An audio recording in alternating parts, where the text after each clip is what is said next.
That's alright, mama. That's alright with you. That's alright, mama. And just any way you do. That's alright. That's alright. That's alright now, mama. Any way you do. Come on now. Can you feel the pain? Into him now. About this new world. Ain't no train. Papa's got a brand new eye.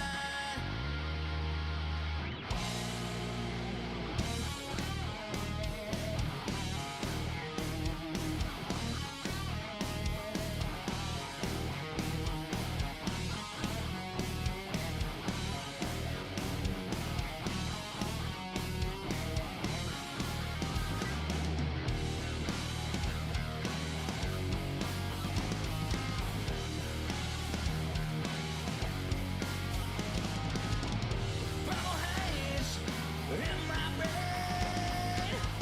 Lately things just don't seem the same. Acting funny and I don't know why. Excuse me while I kiss the sky.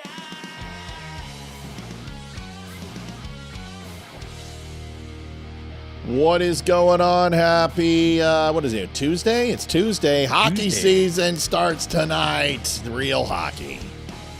Colorado Avalanche will be playing the Los Angeles Kings. Avs look like they've got a very good team. Stacked, good fourth line. Defensive pairings look like Burns is going to find a nice little position in the sixth hole. Avs should be doing well. We're excited. That means I am not going to stay late. We can't. So if you want us to at least stay to 9:30, we got to hit and crush goal. Goal will be up. Leeroy and I are going to be bringing it to you. And since we have really no further ado, we will be... Tommy, I get it from the dumb club still. Yep. I still get it. It's just dumb club's not going anywhere right now because we don't know what we're doing with it. But no, we still get that. Last night, we gave away a beautiful Columbia Don't Unfriend Me jacket, which is all stitched with the Dumb Nation up front. And we're pretty stoked. And let's see if I can find the right video. There it is. And, oh, look at that. Got one for Isaac. Isaac won the drawing for $25. Everybody got in on Friday. We had, I don't know, 30, 40 people involved. And nice. We gave the jacket away, and it was awesome. Very, very cool. And we'll be doing that once a month, the first Friday of the month. The next time will be November 7th. $25 gets you in. But tonight, we will be bringing you a good show. We'll be back. Hang in there, and we will see you in just a few.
welcome. It is Eric Erickson here. The phone number, 877-973-7425. Should you wish to be on the program, I'm going to go to Dayton, Ohio. WHIO. Mike is listening up there. Welcome to the show, Mike. How are you?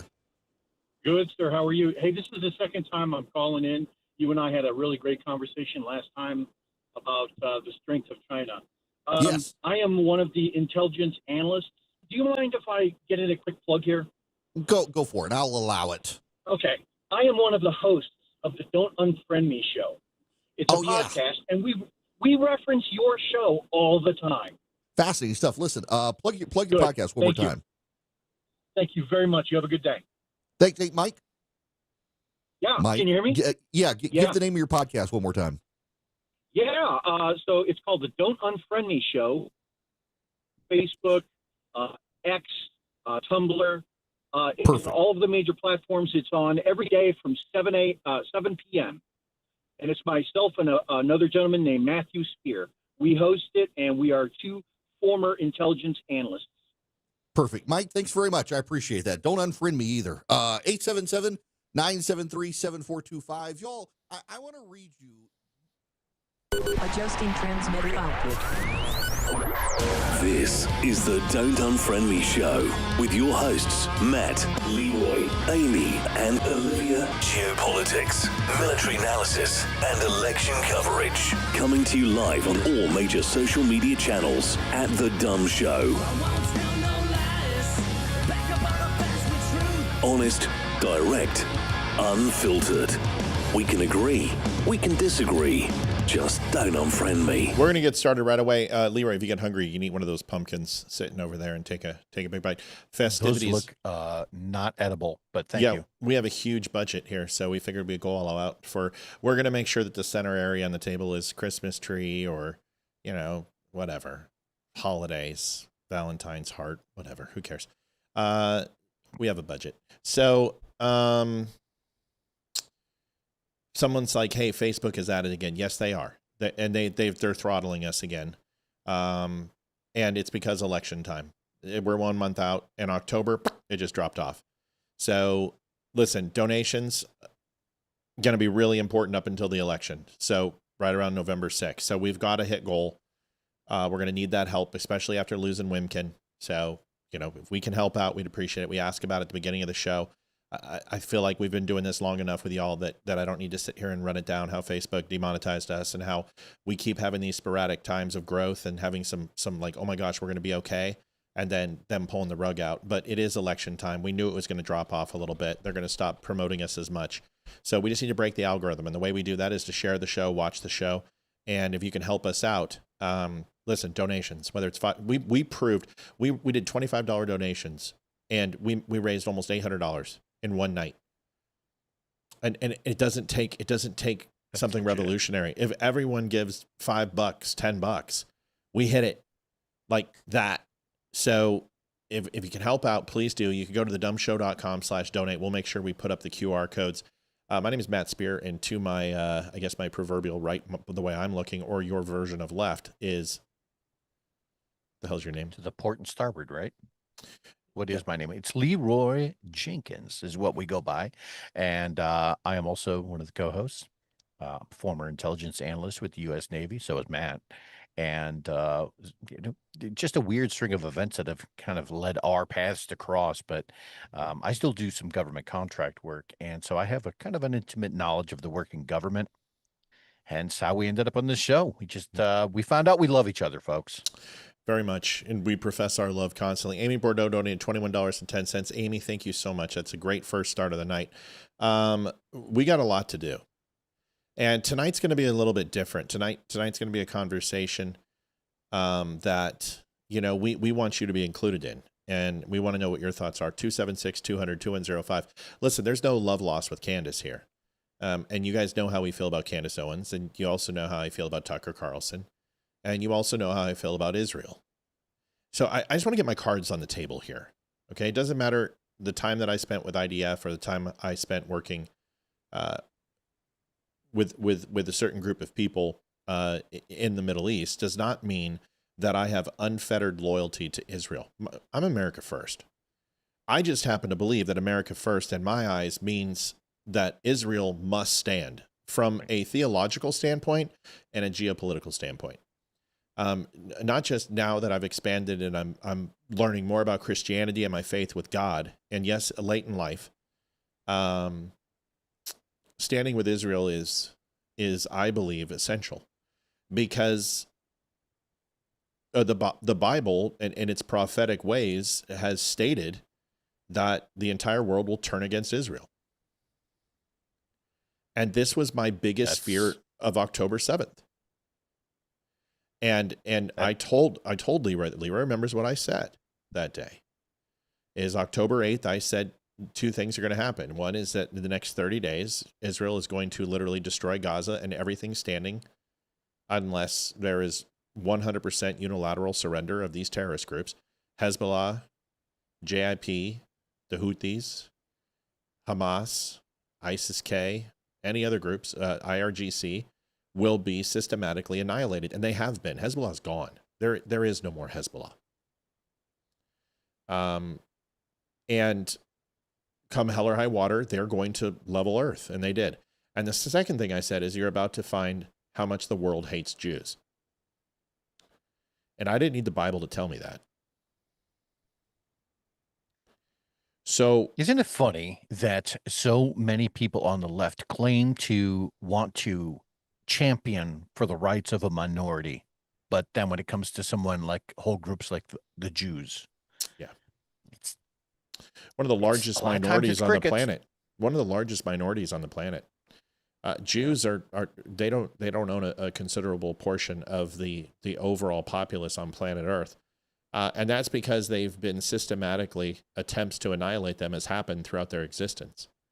Now, you can go back in the Bible and you can talk about Jews, and you can talk about the betrayal of Christ, and you can talk about how they repudiate Jesus, and you can have all those feelings, and then also portions of the Talmud, which, listen, every group of religion has its crazies.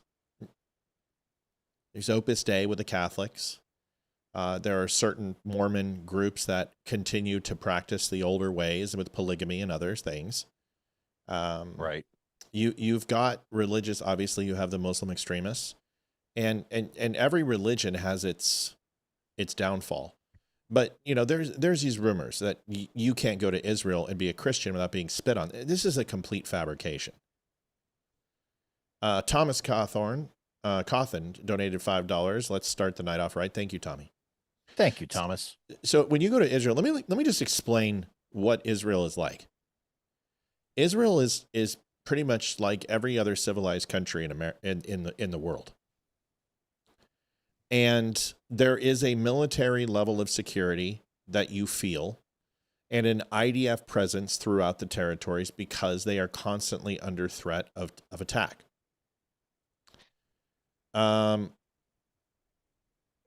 Sorry, Olivia's not here, and I've got to run interference with the bots. So, very much like everywhere else, you might think, oh, it's sandstone and it's all white, like Greece, with tan sandstone, and everything is desert. And it's not true at all. It's very modernized. And yes, there are absolutely a testament to the olden times of Israel and ancient Israel in the city, but it truly is a mecca of security, trade, and commerce, and it's gorgeous. And when I was there, I was never spit on. I was never degraded. I was treated with the utmost respect. Same thing with Japan. Same thing with all the countries I've been to. There was only one country that I did not like, and that was in the Philippines. But everywhere else, I'm pretty much a fan of. And as long as you follow customs, you're treated in a good fashion way. Now, once again, there are groups that are bad, and there are groups that spit on Christians. There are groups that hate Christians. Just like if you decide to go into Mecca, you'll be summarily beheaded if you start reading scripture. Yes. Murdered. Yeah. Right there. Straight on the street, and probably by the law there. and they'll pull out a scimitar and they will cut your head off right there. So does that mean that all Muslims hate Christians? No. In fact, Muslims predominantly, the ones who follow the religion and not necessarily the parts of the Quran that are extremist, actually respect Jesus Christ and find that him fulfilling prophecy is something that they happen to believe in. Now, just because the Jews don't necessarily believe in Jesus Christ and celebrate Jesus Christ, this bothers people. And it talks about that in the Bible. And it talks about how the Jews they're lost and they need to be returned to Christ. But it also is prophetic that Jews and Gentiles will return to Christ. And the Jews will at one point return to Christ. And that's the belief. So if you're a Christian, it's kind of antithetical to despise the Jews. You can disagree with them. You can disagree with some of the things they're doing. And I'm fine with that. And you don't have to like what they're doing in Gaza. But to sit here and say and deny them and cast them out from religion is kind of stupid. Agreed. Now, let me draw the line. Israel's government. I'm going to talk a little bit about the 6 hours on October 7th. By the way, this is officially 2 years, so it's kind of a good thing we're talking about this. I did not time this for today. But the 6 hours where Hamas basically ran fast and loose, I'm going to explain to you what happened. Now, not based upon conspiracy theory and not based upon anything else except for analysis, actual reports that have been collected from multiple sources, including IDF, including other intelligence groups, local groups who are intimately involved with the IDF and Mossad, and people who I've talked to, and friends who are there, to give you not the talking points from Israel or state-run media, but to give you the actual account of what the collective community in the IC believe. And I will tell you what you're going to find out is most of it is going to be intelligence failure, very similar to 9/11. There's a lot of other things that we'll talk about together. Then we're going to go ahead and talk about Charlie Kirk and his disposition with Israel. And I can't tell you, except for giving you evidence of what Charlie said before he died. And I believe that's the only testament that matters. I think when Charlie Kirk spoke, you should believe him. And Charlie Kirk professed his love for the Jewish people and the state of Israel and Christian Judeo-ethics ad nauseum. And I believe that Charlie Kirk separated his income and his money and his advertisers and the state of Israel effectively until a situation took place that ultimately angered him. And the thing about the book of Job, and my pastor would tell you, and he'll be here in a couple of weeks, and I can't wait to have him on, is that happiness is not guaranteed to anybody here on earth. And God is not responsible for the bad things that happen to you. God is not responsible for the good things that are happened to you, but God is responsible for some of the good things that happen to you, and God is responsible in the sense of some things bad happen to you because ultimately Jesus Christ died for our sins. And that debt is paid. But that doesn't mean that that debt isn't going to create famine and hunger and disease and war and horrible atrocities that we have to experience as a people. And the salvation isn't promised on earth. So we're going to talk about that. We're going to talk about Charlie Kirk and Catholicism and was he converting to be a Catholic? And I'll tell you what I know. Not what I think, but what I know. And then we're going to talk about Candace Owens, because Candace Owens, I'm here to tell you right now, without any equivocation, with no doubt, you notice I didn't come out last night when Candace came out with the text. And I didn't say anything. Why? Well, because they're real. And I 100% knew they were real. because she had already said this 3 weeks ago, right after he died, and said, should I release these that talk about $2 million and talk about how he was going to leave and stop being pro-Israel, which is not what the text says in any way, shape, or form. I'm going to show them to you tonight, and I'm going to tell you why Candace was ostracized by Charlie Kirk and TPUSA, and she's pissed off, and we know what she does to people who she does not like. We've seen this with the Jews. We've seen it with TPUSA. We've seen it with Daily Wire. We've seen it with Erica Kirk. We've seen it with Brigitte Macron. We've seen it with the Holocaust. We've seen it with her going after B clubs and saying that a B cult killed Charlie Kirk. This woman, if you smite her, she will come back and she will do whatever she can, come hell or high water, and make up whatever she can to destroy you. So we'll talk about that. And then the last thing we're going to talk about is the confliction of taking somebody's memory and grifting on it. And is it okay? And the answer is no. So there's the whole kit and caboodle. Leeroy, did you want to chime in on anything first? No. I was really kind of more. I'm going to have some inputs on Candace for sure, but we'll get to that when we get to it. Right. Okay. All right. Fair enough. So here's the thing. I've written down a couple notes. So you probably have not heard this anywhere because nobody really is concerned with talking about what happened on October 7th. They want to talk about the what, beheaded babies, microwaves, and the rapes and everything else. Now, there are a lot of things that are being said that some of the atrocities that have been mentioned did not happen. And I have no evidence of certain things that did or did not happen. We know that rapes took place. We know that parents were killed in front of their children. We know children and kids and young children were killed and murdered. Women were murdered, dragged through the streets. We know their bodies were mutilated. We know women were anally raped with objects to the point where they were taken captive. They were bleeding through their pants. Those are horrible atrocities.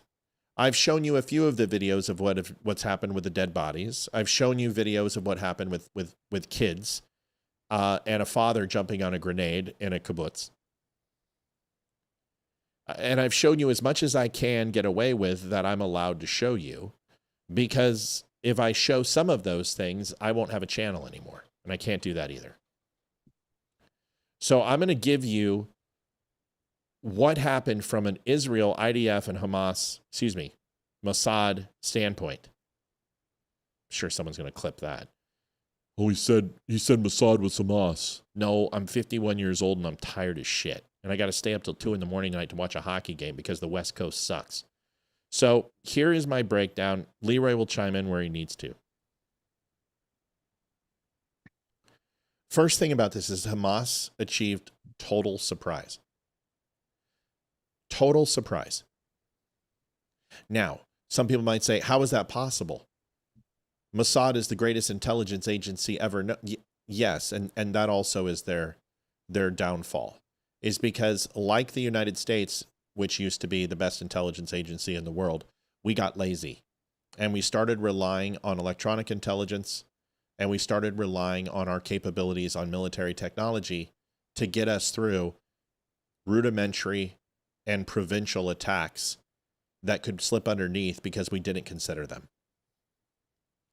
And that's what happened. We got too big for our britches, and we forgot about the low-hanging fruit, things that human intelligence takes care of, signal intelligence takes care of, and also eradicating and wiping out groups and camps that are training to do these things. Israel stopped doing it.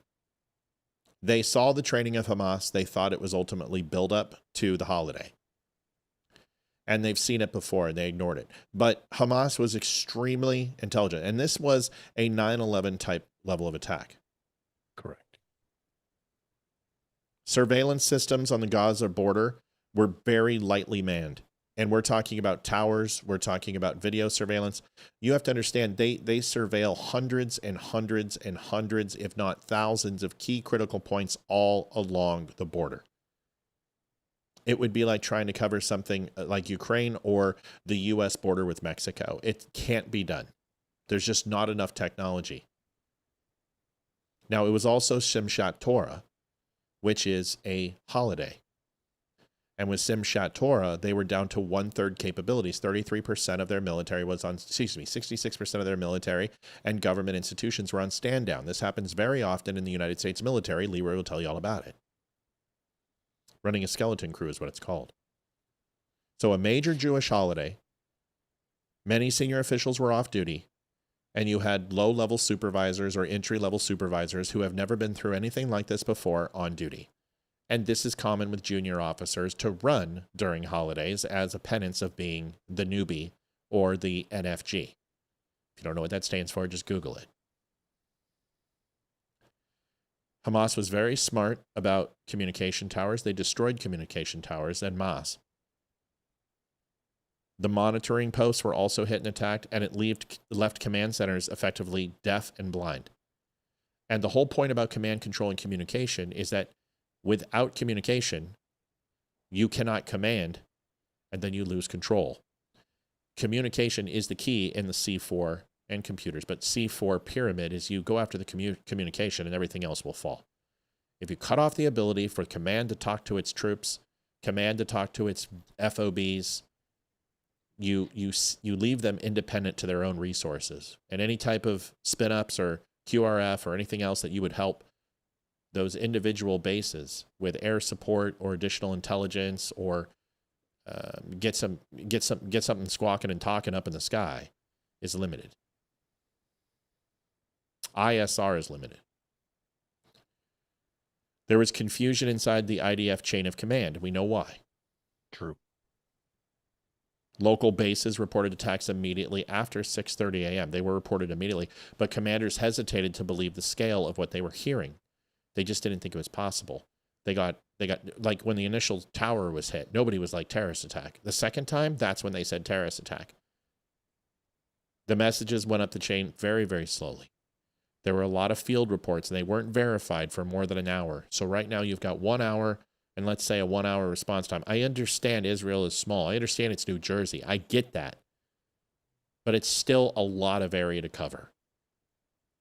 And if you don't believe me, simply run to your local grocery store. And on that line, cover a 1/4 mile each way, left and right. Now, how much area are you going to have to cover? Now, imagine if you're on 66% capability is dismissed, you're running a skeleton crew. Something's going to be missed. Requests for reinforcements were delayed. This is very much like a Benghazi situation because commanders thought it was a limited infiltration. They thought this was a probing infiltration, which they've seen 300 times that year alone. I mean, we're talking in October. They've seen it hundreds of times. Go ahead, Leeroy. I'm going to add something to that. Something I remember distinctly from that attack was that the forces that were attacking, when Hamas were literally tearing down fences and using paragliders to go over the border, and then they were sending in their own troops, just with the sole purpose of just kidnapping as many people as humanly possible. Right? While all that was going on, this would have been akin to your local police station getting no less than a couple of hundred phone calls talking about paragliders in the sky, people knocking over fences, and people being kidnapped, all within 5 minutes. Right. Like, it's going to take some time to sort everything out. And by the time that response finally happened, the damage had been done. And yeah, I remember watching that one on TV. That was rough. So to expand on that and to what Leeroy just said is that police and military coordination collapsed. The local law enforcement and military and the liaisons that they had in place, the usual communications, nobody was there. You have to understand when standard operating procedure is thrown out by the wayside, when chaos takes place, you're going to be running around looking for your head. And you're going to be running around with your head cut off. And understand, senior commanders know, okay, step A, we do step B, C, D, E, F, G, in this order, and we don't vary from this training. A junior officer isn't going to know what to do And one of the things is coordinating with local police, which would have a faster response time than the IDF. They under different command, they under different command structure. So when Hamas overran those outposts in towns, the usual joint protocols broke down because the towers and those stations of local police were eradicated. Therefore, the communication that you would expect from police channels saying we are on an all-out attack didn't take place. Air support couldn't be cleared because of the risk of hitting Israeli civilians and troops mixed with militants. Now, to me, this is the biggest one that causes me issue. If it's Hamas, you know they don't have anti-air. They're not going to be running around with shoulder-to-air missiles because they didn't have that capability. You're not going to see RPGs. And like Benghazi, a couple of Cobras or a couple of F-16s or 35s flying over at low altitude could create havoc. But once again, because of what Israel has learned, is that they don't like losing aircraft, and neither does the United States. And after a long time spending in the Middle East, risk versus reward is air support going to be able to give you the surgical selections that you need to stop this assault? The answer is no. You're not going to send a 30 millimeter into a kibbutz. You're not going to be launching Hellfires. You're not going to be dropping JDAMs and GBUs. Air support is pretty. Do a barrel roll, great. But in the end, these were seasoned Hamas warriors. And they probably would not have gotten scared of air support. They probably would have killed in more fervor, in more atrocious nature, with showing that Israel was coming in. These people were prepared to die. Netanyahu and key ministers weren't informed of the full extent until after 8 a.m., a full 2 hours after the event took place. Security cabinet didn't convene until hours later as well. Dozens of the communities were already under siege and fired. The IDF didn't regain operational control of southern Israel until roughly 6 hours after the first breach. So for people saying they waited 6 hours to respond, that's a complete fabrication and a lie. They just didn't gain control of it for 6 hours. Their response was under 2.5 hours. And I understand people, but these are the misnomers you're hearing. You're hearing lies. It took them 6 hours to regain control. How long did it take us to go ahead and regain control after 9/11?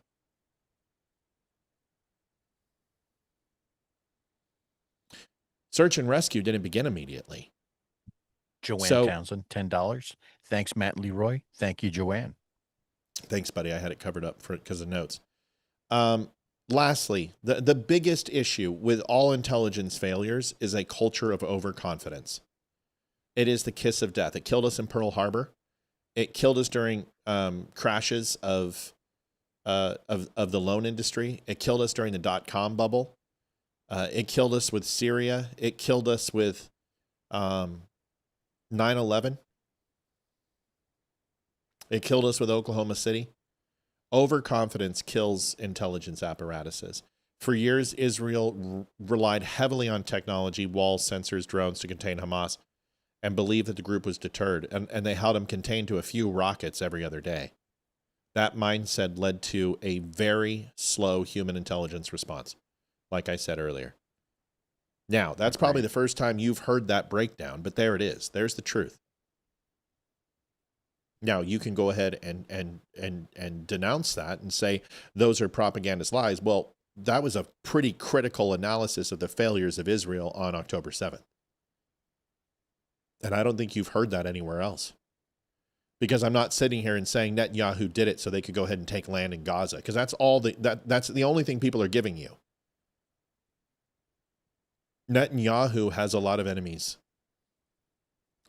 And there's also another key indicator, or could be a possibility, that there are people who didn't say anything because there is a deep state in Israel, very much like there is one here with leftists. And although Netanyahu would be considered far right, There is opposition groups inside Israel that want to see him fail, that want to see him out of power, and dare I say, see him eliminated. I bet you there's a pretty large percentage baked within every country that absolutely despises the current leadership, so much so that they would all be considered extremists to some point. Right. God, I just the scale of this attack too. I had heard it a couple of times that was referenced on Sean Hannity kind of thing that spoke to the percentage, if because of the percentage of people in Israel that were either killed or kidnapped, that would have 40,000. been like, that would have been like the 40,000. U.S. losing. Yeah, That's absolutely right. that's Because the terrifying. ratio proportion, right? Yeah. Yeah, per Ratio capita, proportion. Yeah. So it's, and Gail says it was a low tech guerrilla attack. Actually, it wasn't. This wasn't low tech. And referring to guerrilla warfare is utilizing your surroundings and your environment to your advantage against an overwhelming force or opponent. That's the definition of guerrilla warfare. G-U-R-I-L-L-A, not G-O-R-I-L-L-A. Because guerrilla warfare be throwing poo and bananas. But guerrilla, and I know what you were saying, by the way, I was just correcting. But guerrilla warfare is, like I said, using your surroundings and your environment with a strategic advantage against overwhelming odds and forces. John Stillwell donated 15. Good to see you again, Leeroy. Thanks for the show, Matt. No problem. It's going to get a lot better, so hang tight. So Patton was renowned for this. The Viet Cong were good at this. Japanese were good at this. And even American soldiers and a few Minutemen were excellent at this type of warfare. And it was used with skirmishers. And skirmishers would be sent out in groups of 10 or 15 that would fire a volley and then retreat. And these people, cardio-wise, could run 10 miles. They were marathon runners. That was one of the prerequisites to be a skirmisher, that you could run 30 miles in a day, that you could load your rifle, fire, and run. And then set up another advantageous spot and fire on the enemy again and keep them discombobulated and separated so the larger forces could clean them up. And it was a wonderful tactic, but these are all military strategies. This was a very high-end attack from the aircraft, which is incredible. It's ingenious when you think about it. It's like using commercial aircraft to use them as weapons. This was very intelligent. From using the 75,000 visas that they got to come in and work, and the work reload that they would allow Gazans to come in and work inside Israel on work release programs to help stimulate their economy and pay them. This is a Netanyahu program. Well, for those 2 years, they were taking photographs, and those people would go in and they would find out when the guards weren't going to be there, found when video cameras weren't working, found the holes in the armor, the chinks in the armor, and reported it back to Hamas. It's a very high level and well-funded organization that did this, from the weapon systems to the selection of targets to the days to the communication. Yeah. But most importantly, the counterintelligence was incredible because nobody picked up on this. In this case, it was a very, very slow, methodical, and patient attack. Yeah. And that's the one thing that I think most Americans can't really wrap their minds around, is this idea that someone would be so patient as to stave off some planning like this, to put that, all right, this is going to be the date that we're going to do it, and it's 3 years down the road. That level of planning, I don't think many Americans can appreciate that. Yeah. So fairly high tech in the scheme of things. All right. So now that we've done this, let's move into the 800-pound gorilla, so to speak, and that is Gorilla. Candace Owens. Now, I have been extremely hard on Candace Owens for 2 years, and I will just say this: blind nuts find squirrels all the time. Yes, I said that correctly. Blind nuts find squirrels all the time. Yes, I absolutely mucked up that metaphor on purpose. Because it's not a blind squirrel finds a nut. It's that actually a blind nut, which means information just falls out of nowhere and somebody finds it. It's happened to me. I've had people anonymously send me something that I have no idea who it's from. I didn't gain access to it. There was no sweat. There was no sweat equity in me gaining it. I just got it accidentally. Or someone intentionally sent it to me. There are times where I've been included on something that I wasn't supposed to be included on. But occasionally a blind nut finds a squirrel. And the other thing I'll say is that a broken clock is right twice a day. Now that one I didn't intentionally mix up. Candace Owens has told you that, just giving you a list so you understand, the Holocaust is fake, that the Jews are responsible for 9/11, that the Bolshevik Revolution was perpetrated by the Jews, doesn't believe the moon landing took place in any way, shape, or form, has scratched the surface on flat Earth, says a bee cult killed Charlie Kirk, says the FBI killed Charlie Kirk, says TPUSA killed Charlie Kirk, said Erica Kirk killed Charlie Kirk, the Jews killed Charlie Kirk. My favorite conspiracy theory from her is about the USS Independence. Liberty. Liberty. And the stuff that she believes in is just right out of left field. Don't forget, she also said that Charlie Kirk was going to bring her back to TPUSA. Now, here's the thing. We've got texts, and I'm going to break down these texts for you. They are 100% unadulterated, confirmed, and real. She's not lying. She wasn't a part of the string, but somebody leaked them to her and took screenshots posthumously from when Charlie Kirk died and sent them to the U.S. government as evidence, because every single FBI contacted TPUSA. They contacted the board and said, if you have any evidence, anything that you think would warrant anybody who's threatened, any ex-employees who have grievances, whatever. And they included this text string that had a couple of people on it, and I know one of them, and I'm not saying anything. I have with incontrovertible evidence that one person was on this string that I can't say, but you can figure it out when we talk about it. And they took screenshots of this and sent it to the FBI. And that is where Candace got her information. Candace wasn't included on this. Somebody in DC gave it to Candace, and she probably paid handsomely for it. I bet you she got verbal confirmation she had never seen it, because if you go back 3 weeks, she did say that an anonymous source told her. And then she got it. So for the last 3 weeks, she's been working on this source and probably paid very handsomely to get an image of this chat to leak it. And it took her 3 weeks to do so, because people are saying, show the receipts. So she has to show this receipt. And the great news is, up into that 3 weeks of her negotiating, she can say whatever she wants. She can lay and weave any fabric she wants. And once she releases the receipt, everyone's going to believe her. And this is the case now. Candace Owens is justified. Candace Owens did it. She's got the receipts. Everything she's saying is true. That's not true in any way, shape, or form. Does this lay this at Israel's doorstep? That is a jump of epic proportions. So I'm going to show you the text message. I'm going to give Candace the doubt, and I'm going to give her the full 7 minutes. Folks, donations, we got to do it. 5110. We have too many videos and too much to talk about tonight. There will be no breaks.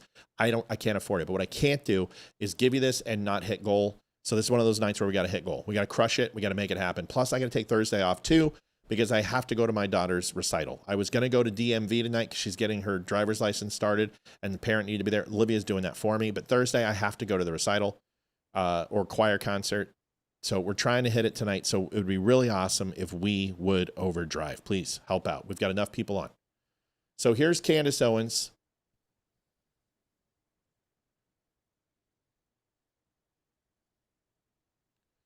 And here's her information. We're going to listen to this in its entirety, and it's 7 minutes, but it's worth it. And then we'll probably pause it a little bit, because I want you to get the full poop on this, right? Okay, here it is. And I will chime in on a few things here. And then we'll look at the text together. There's Sorry. no audio. I know yet. this. I know this. Okay, no worries. Rosary. Always first video of There the we night. I have to switch He was over. going through some. And it's just a thing. And I have no you either. So hold on. Okay, here we go. Let's listen.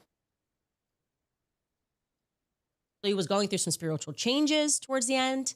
Catholics were hoping that he'd take the next step because he was praying the rosary. I never said he converted because he didn't. That would have been dishonest. But people were somehow really angry. Somebody clearly hit the panic button. Suddenly a bunch of videos were being made disputing the narrative. People were going, I knew Charlie and he was truly evangelical to his core. Blah, blah, blah, blah, blah, blah. And I want to tell you this, it felt coordinated. It felt fake. It felt unnecessary. But most importantly, CJ Jenkins, 1080. Thanks for all that you do. untrue. Thank you, CJ. Okay, it wasn't true. And I'm going to share with you some more truth so that you can contextualize it. Charlie was attending Mass weekly. He was sometimes even attending Mass daily. He was not attending Pastor Rob McCoy's. Rob Jackson says the director of the NASA mission admitted that it was, no, he didn't. No, he didn't. And there's not too much evidence. And if you want to have that conversation, you can call into the show on another night and you can present all of your evidence, because I know as much about the JFK assassination as any human being on Earth. Second is probably the moon landing. So anytime you want to call in and let me know, please do. Call in. Bring all your evidence. Bring everything you've got. And I'll just bring me. Church, as I mentioned before, yes, he was praying the rosary.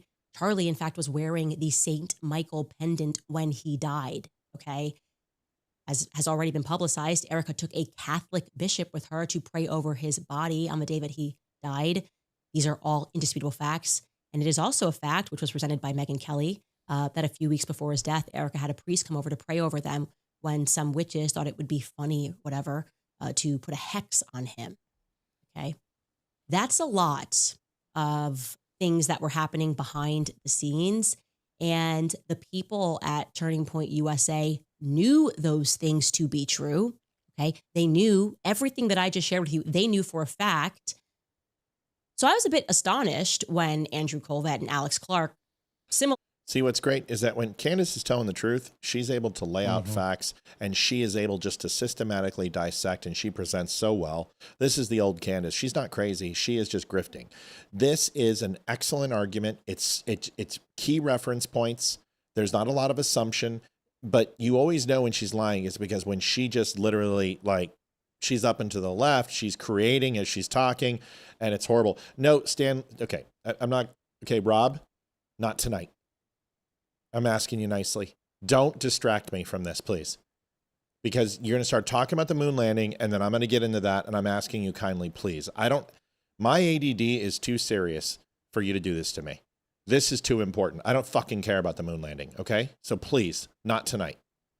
Because I don't want to have to correct every single thing you say.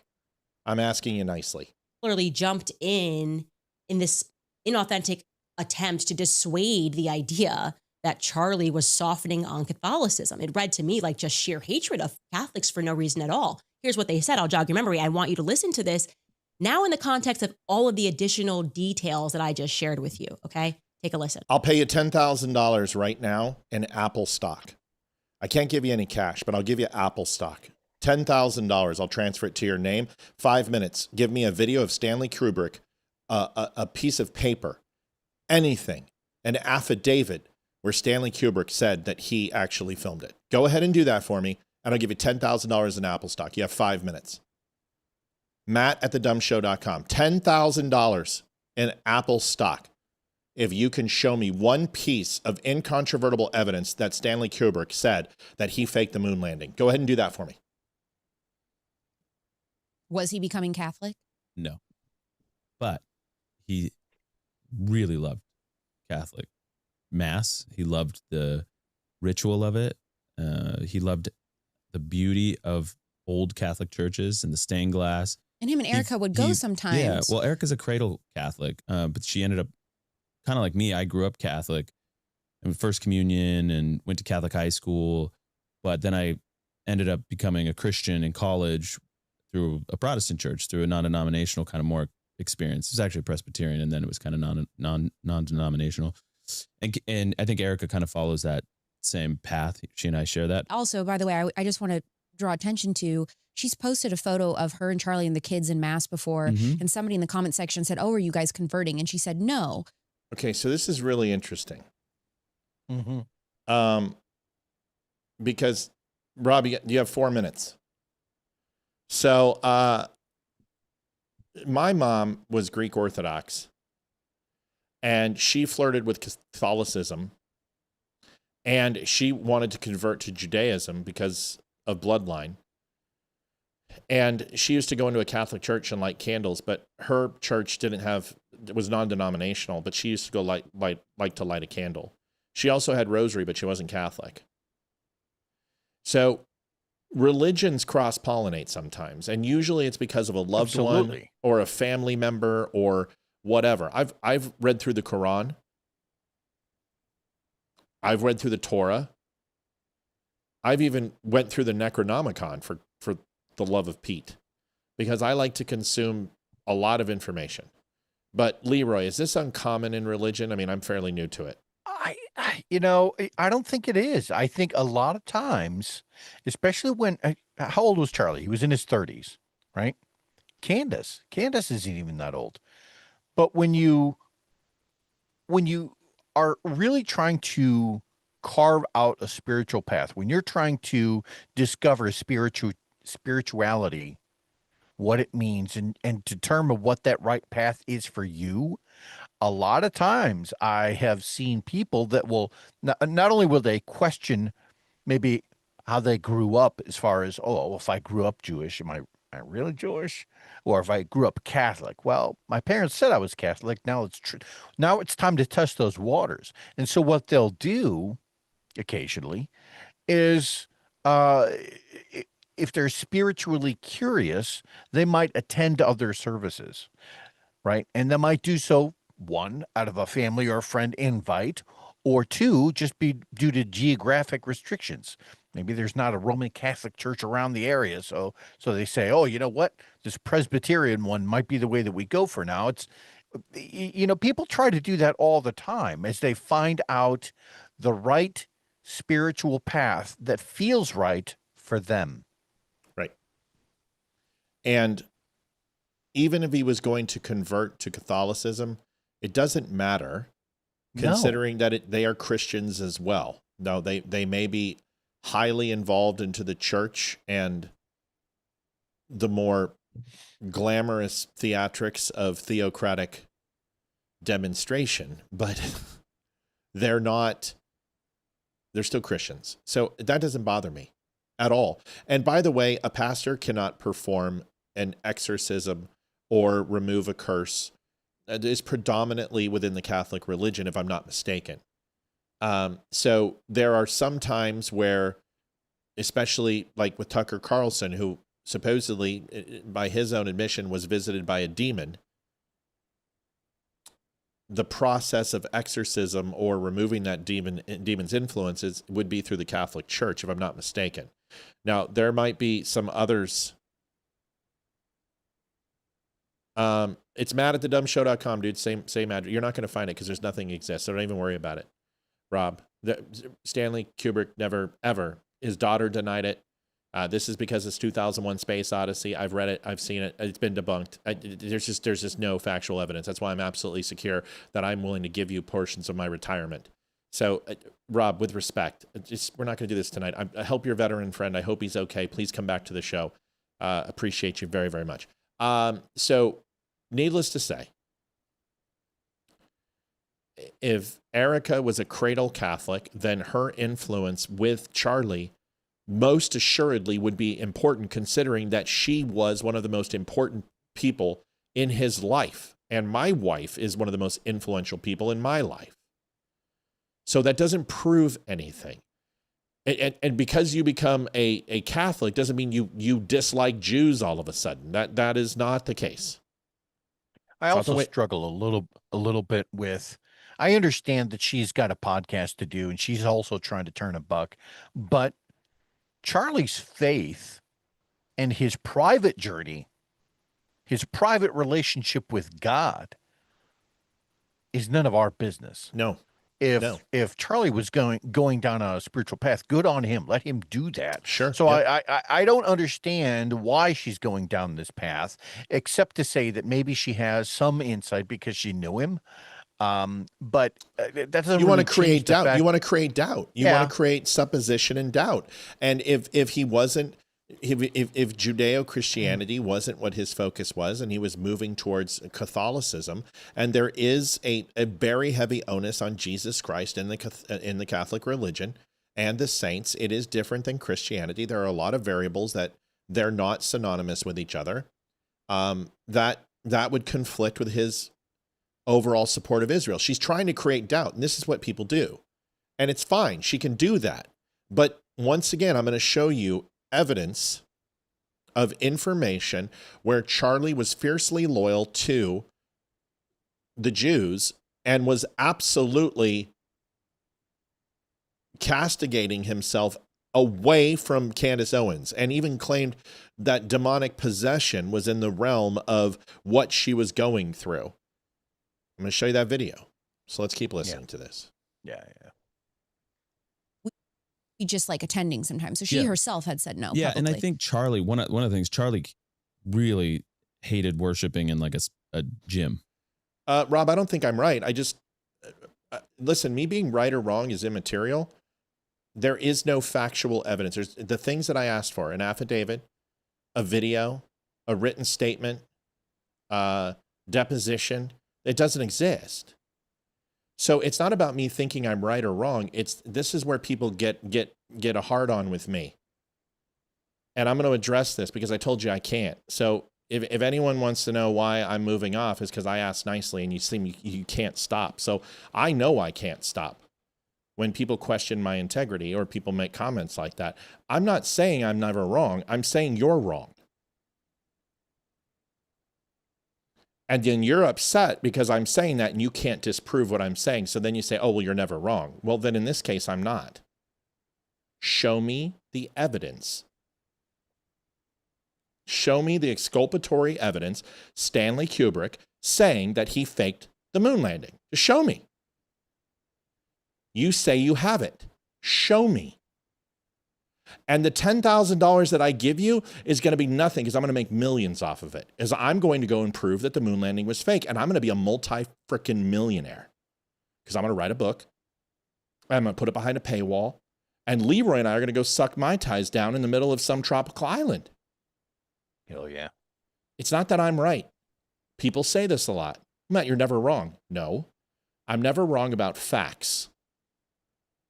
And that's what frustrates people, is that I don't entertain conspiracy theory without proof. Otherwise, it's immaterial. Your opinion, you're not stating opinion. State opinion, and I don't care. We would have moved on already. You're saying you have exculpatory evidence that Stanley Kubrick faked the moon landing. Show me. Send me an email. Matt@thedumbshow.com. Everyone knows this by now. Opinion is one thing, and that's great. You have an opinion. I think the moon landing was fake. Okay, I think. Great. The moon landing was fake. Okay, we have a problem. This isn't my first rodeo when it comes to this, and viewers will leave because of this. And if tonight's the night, that sucks, and I'm really sorry about that. But I'm not going to bend on facts because the absence of facts proves nothing. Oh, I don't have the evidence. Well, then it doesn't matter. This is what we're saying with Candace. Just because you say it doesn't make it true. Just because you think it and you've convinced yourself doesn't mean that it's true. This is why we're having to do this, that the Jews killed Charlie Kirk, but there's no evidence to that in any way, shape, or form. Right. It's because somebody said it and everyone believes it because they hate Jews. Somebody said the moon landing was fake and you were like, yeah, it is. And that's fine. You can think that. But when you have to prove it, show me the evidence. You can't. Okay, well, then I'm not wrong. Because I'm not changing the actual narrative that we went to the moon. You are. You're saying that it's not true, so you have to prove that. Don't get mad at me. I told you to stop. You kept going. You know, or some sort of kind of blank space that you just turn into church. There's no problem. He didn't have a problem with the act of that. He just didn't prefer it. And he loved, again, the ritual, the ancient, feel of a Catholic mass, and the fact that everybody around the world that was worshiping as Catholic. Do I believe in demonic possession? Man, I'm just trying to get through right now with God and his plan for us and me. So let me answer that question the best way, because it's relevant to this, and then I want Leeroy's opinion on this. Do I believe in demonic possession with the things that I've seen and the reason why I stayed away from God for so long and the evil and atrocities that I saw? I blamed God for most of my life. The moment that I realized that it wasn't God that did these things, then the only other answer, if God does exist, which I believe, then there has to be demons. And if there are demons, then they have to be influencing people, because God wouldn't do that. Understand, do I believe demons are having people murder? No, I don't know if I believe that. But if I believe in a muse, and I believe in God, and I believe with his guidance and touch and his ability to impact my life, then I have to believe in it, right? But I'm still just working on the basic concept of God right now, and that's where I'm at in my journey. And it's infantile, and I am a cradle Christian, a brand new Christian. I am very naive to the world, and I've just opened up my eyes. Rob, you don't have to leave. Don't be mad at me. I told you I can't walk away. I'm warning you. I'm saying, hey, dude, you're crossing into an area that I don't want to go. Just don't, because I don't know how to stop, bro. It's one of my limitations. I don't know how to stop. Leeroy, your thoughts on demonic possession? Yeah, that's a rough one. I mean, everyone has seen all of the Hollywood movies. One of the best movies that I have to this day, horror movies that I had ever seen, was Nefarious. I have to believe that, God may not interact with people, but that also means that nor would the devil. But what can interface with people, or what can influence people, are the angels and demons, right? And you have to believe that if there are certain things like guardian angels, or at least angels that can influence, that maybe there's something like that for demons as well. And when they get desperate enough, or when they find a person who is just hollow enough, maybe. I don't understand how people could do the things that I see, because I've had hate in my heart, and I have wanted to literally end someone's existence in the most painful way as possible. And that wouldn't even scratch the surface of some of the demented and evil things that I've seen. Does that make sense? Yeah. I don't understand how a human being could have the capacity to do some of the things that I've said. Last word on Rob, and then I'm done. It's not my burden of proof. It's yours. NASA, scientists, astronauts, the astrophysicists, the community, expert scientists and doctors have all said that it took place. I've been in the Griffith Observatory, and I fired a laser at the moon and watched it happen and had it rebound back, and the information we sent come back from laser reflectors that were placed there. We have satellite imagery of the damn lunar module that's still up there. I don't know what to tell you, except the scientific evidence is beyond. And I know the Van Allen bell is your number one, and I can hit that too. It's not my burden of proof. You're the person. There's people who are. This is an absolutely 100% uncontested notion, except for conspiracy theorists. Just like the world is flat. It's a ridiculous notion. You have to prove that. You can't, because all exculpatory and scientific evidence and the scientific method has been applied to disprove anything you've said before you even spoke it. Therefore, it's your burden of proof, not mine, because you can't say anything that I can't destroy based upon the evidence. You're basing it on emotion. Thought you had to leave. Here's the rest of the video. He loved that. So he had some really big theological hangups with that. You can go check the videos out, him debating with Michael Knowles, in good fun. I mean, they were dear friends, but they loved kind of debating the whole Protestant versus Catholic thing. Now, given everything that I've shared with you, does that conversation register as like totally and completely authentic, or kind of trying to be like, yeah, no, like he loved the architecture of things, but beyond that, nothing was happening. Or intellectually Like curious. that's not fully honest, and it registered to me. And wouldn't because that be the truth? Is that with religion that you are intellectually curious, and the more you go down and study and experience any subject, you branch off on. Do you know how hard it is to read a history book? And I'm not like, oh, I want to go read about that and stop reading what I'm reading. Right. I do that all the time. And I literally have historic ADD. All right, here's the rest. I thought you were leaving, Rob. Up of sorts, and I was wondering, like, what are we exactly covering up? Like, I wasn't going Catholic gang, wasn't trying to bring back a 30 years war. I was just sharing the communications that I had with him, and now I felt like suddenly so many people were racing to establish that his legacy was anything but Catholic, right? Like he was super de-duper Judeo-Christian, and ironically, it was Judeo-Christianity that I was challenging him on personally, like privately. And I was speaking to him about the political pressures of it, the way that I felt because of last year, that it registered to me like more of a cult than a true theology or a religion, or a religious aspect rather. And it was back in February of this year when, out of nowhere, he's the one that actually messaged me and said, and said Catholicism is sounding better and better in February of 2024. This is kind of when we started having that discussion. We should chat soon. Catholicism is looking better and better. Okay. I then offered back to him a chart just showing how the phrase Judeo-Christianity kind of is really associated with the dawn of the nation of Israel. Right. And we did chat about it. We talked about it a lot. And Okay. So this is back in February 15th of 2024. So that's quite a while ago. Right. So you're talking almost 2 years ago. Yeah. So, you're talking just after October 7th, and she hadn't went down the rabbit hole of going after the Jews. This is when her and Charlie were still talking. And when she says Catholicism, when Charlie says Catholicism is looking better and better, so what?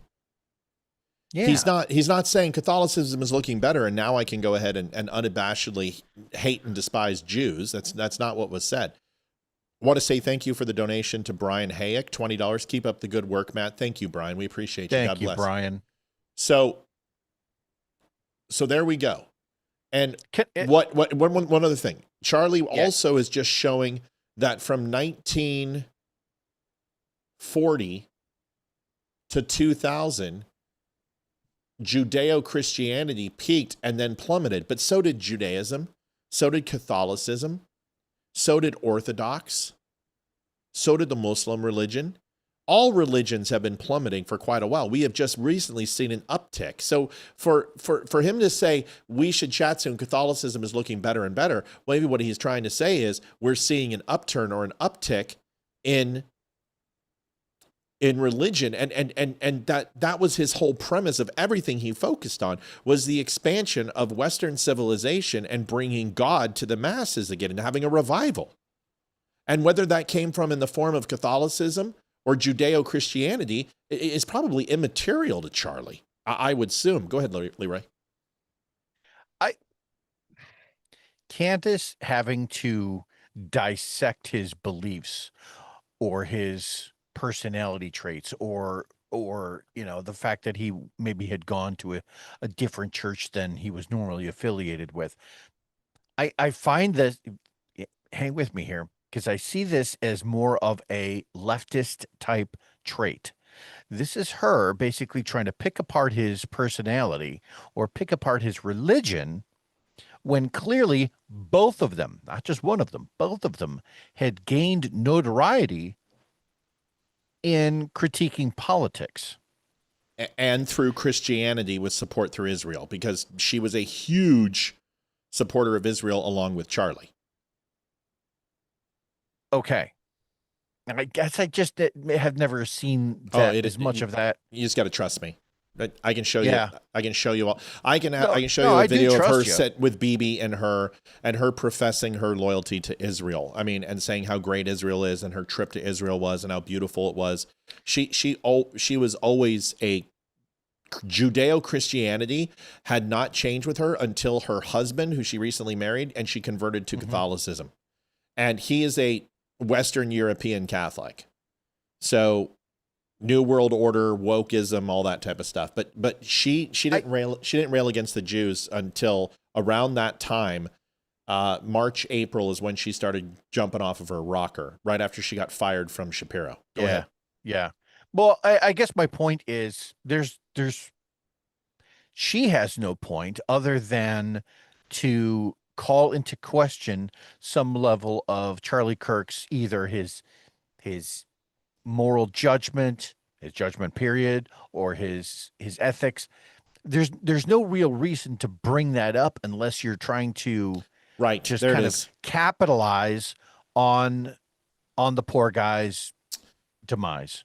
And remember, honestly, when somebody's talking, you have to look at their motives. My motives right now are to dissect this and show you the inconsistencies in her presentation based upon what she's saying. That's my motive. My motive isn't to rail for the Jews. I'm not getting $7,000. I see we have a Nick Fuentes supporter in here. Nick Fuentes doesn't even support this crazy bullshit. So, Michael, welcome. We love the Groypers. We've had our fair share of interactions, but Nick Fuentes, when he actually sounds sane, you know that Candace is off of her rocker. The thing that I'm trying to say is my intentions are clear. I'm just trying not to ask questions, but I'm trying to give you perspective on what the facts are. She is trying to have you think that the Jews killed Charlie. That's her modus operandi. That's her MO. That's what she's going for. And as long as you use that filter that she's a hammer and everything's a Jew, exactly, you'll understand what she's doing. Okay, so let's go back and watch the rest of this. Good stuff. Good stuff. Like it. I like it. I like it. I was thrilled, like I said, and I was being honest, that he was attending Mass, okay? But I want to, again, state that Charlie was not attending Rob McCoy's church. He was attending Mass, so it registered to me, again, as somewhat disingenuous when Pastor Rob McCoy came out and effectively asked me to, stop looking into all of the things that had happened in the lead up to Charlie Kirk's assassination, or at least asking me to pause it rather would be more fair of an interpretation until the memorial, right? I'm going to jog your memory here. Here is what Pastor Rob McCoy wrote on his Instagram after I exposed the now infamous Hamptons meeting, which took place. He wrote this: Charlie Kirk was my friend and I was his pastor. I want to simply say this regarding Candace Owens. Charlie Kirk was a friend to Candace and never publicly spoke poorly of her, although he disagreed with her. He never operated nor entertained gossip or innuendo concerning Candace. My only comment I offer regarding Candace is this: I only wish that at this tragic time of mourning, she would be the friend to Charlie that he was to her. He would never have treated Candace or her family in such a way had, God forbid, this tragedy been hers. All friend loves at all times. Proverbs. Now, I want to be very clear. If Charlie was a friend of mine, I sure hope if I was assassinated in front of the world that he would raise hell to figure out what actually took place on that day. That's not being a friend. A friend is not someone who stays silent when lies are being told by the federal government. That's not a friend. Again, emotionally manipulative. The family can't have you finding out who actually killed him. The family can't have you looking into those things of who was pressuring him behind the scenes. Here we go. That's Here comes just the crazy. That's not good for the family. Now, you can see the change in her demeanor, right? Listen, when you're doing briefings and debriefings, Leeroy will tell you there's people who try to sell the package, so to speak, in intel, and they have locked on to the cause and effect, and they have figured it out. Young intelligence analysts do this all the time, and luckily I was able to learn this in C school and never replicated it in the fleet. But they find a piece of information and they believe that it's the linchpin, that it's the coup de grace, that's the piece de la résistance. It's going to make or break. And if they can just simply convince people that to see what they are seeing, then it all makes sense. And they try to oversell the package and do incontrovertible damage to their careers. this is usually a tell, is that most intel people, if you want to give them an octave or a note of their presentation, it's B flat. And that's the advice that all people in intel, B flat. Just B flat, consistent. No spikes, no dips, just stay along the line and present the information and let them disseminate and process that information without your influence, and just present. And if you're asked, Petty Officer Spear or Chief Jenkins, so hard to do that. Chief Jenkins, can you please expand on this with your opinion and your expertise? And where do you foresee this going? There's a different, and then you'll hear, and you can speak freely. Okay, you then get that. There's that tone shift that you would be looking at, because you've went from giving an instructional, rather dry, these are the facts. All of a sudden, some commander out in the office is saying, all right, Chief, what do you think about this? All right, now you're asking me for my opinion. And speak freely. Yes. That's the big one. Yeah. And Chief, we want you to speak freely. You hear that, that's when you take off the glasses and you go, okay, they're asking you to get on their level and connect with them with information that they're not going to get from this brief, but they're only going to get from your expert analysis. Right. That is right. She does that way too often without getting the token dinner bell rung, the Pavlov's dog. Yeah. She's not an intelligence analyst.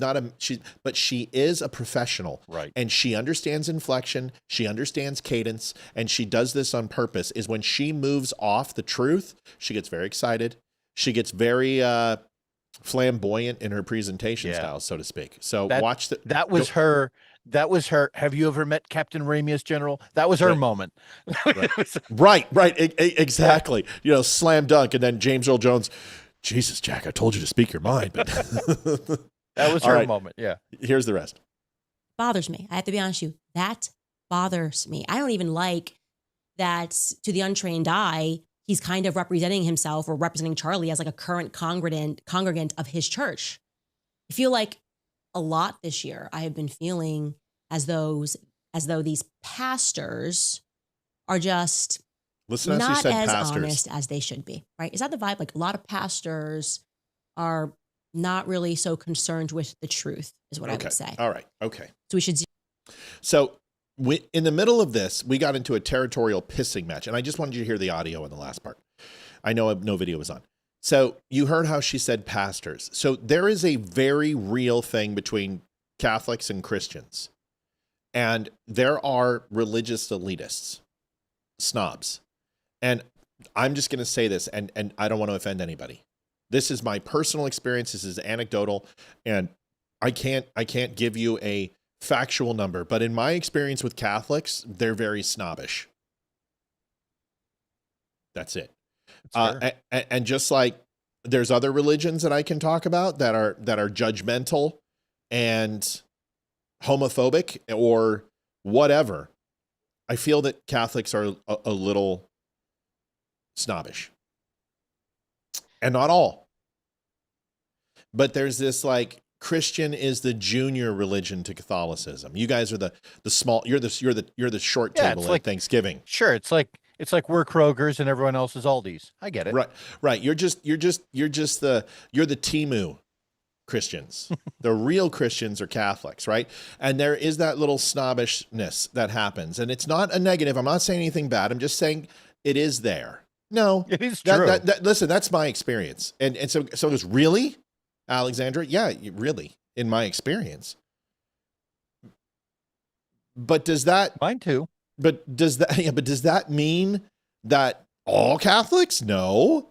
But with Christians, there is this lackadaisical Sunday Christian that doesn't take it as seriously and don't follow the word of God 7 days a week. So with that elitist snobbish comes flippant and undedicated in the Christian religion. So that's my opinion.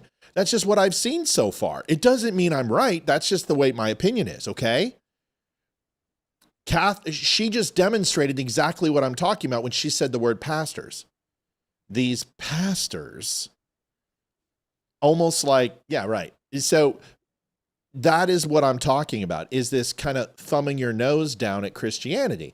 Now everyone's like, well, Catholics are Christians. Okay, I'm not going to get into semantics. There are definite differences between both religions, especially from a commitment standpoint and how you worship God. There's no comparison, okay? None. So it's not judgment. It's just me giving you my opinion, and it's demonstrated very well by her right there. All right, now that we've done that, let's go into the texts, because this is important. Yes. This is where the rubber meets the road, and I want to break this down because I feel that this is the most important thing that we're talking about here. And let's dissect it. And this, now I will tell you, I didn't say you were stuck up or snobbish. You see,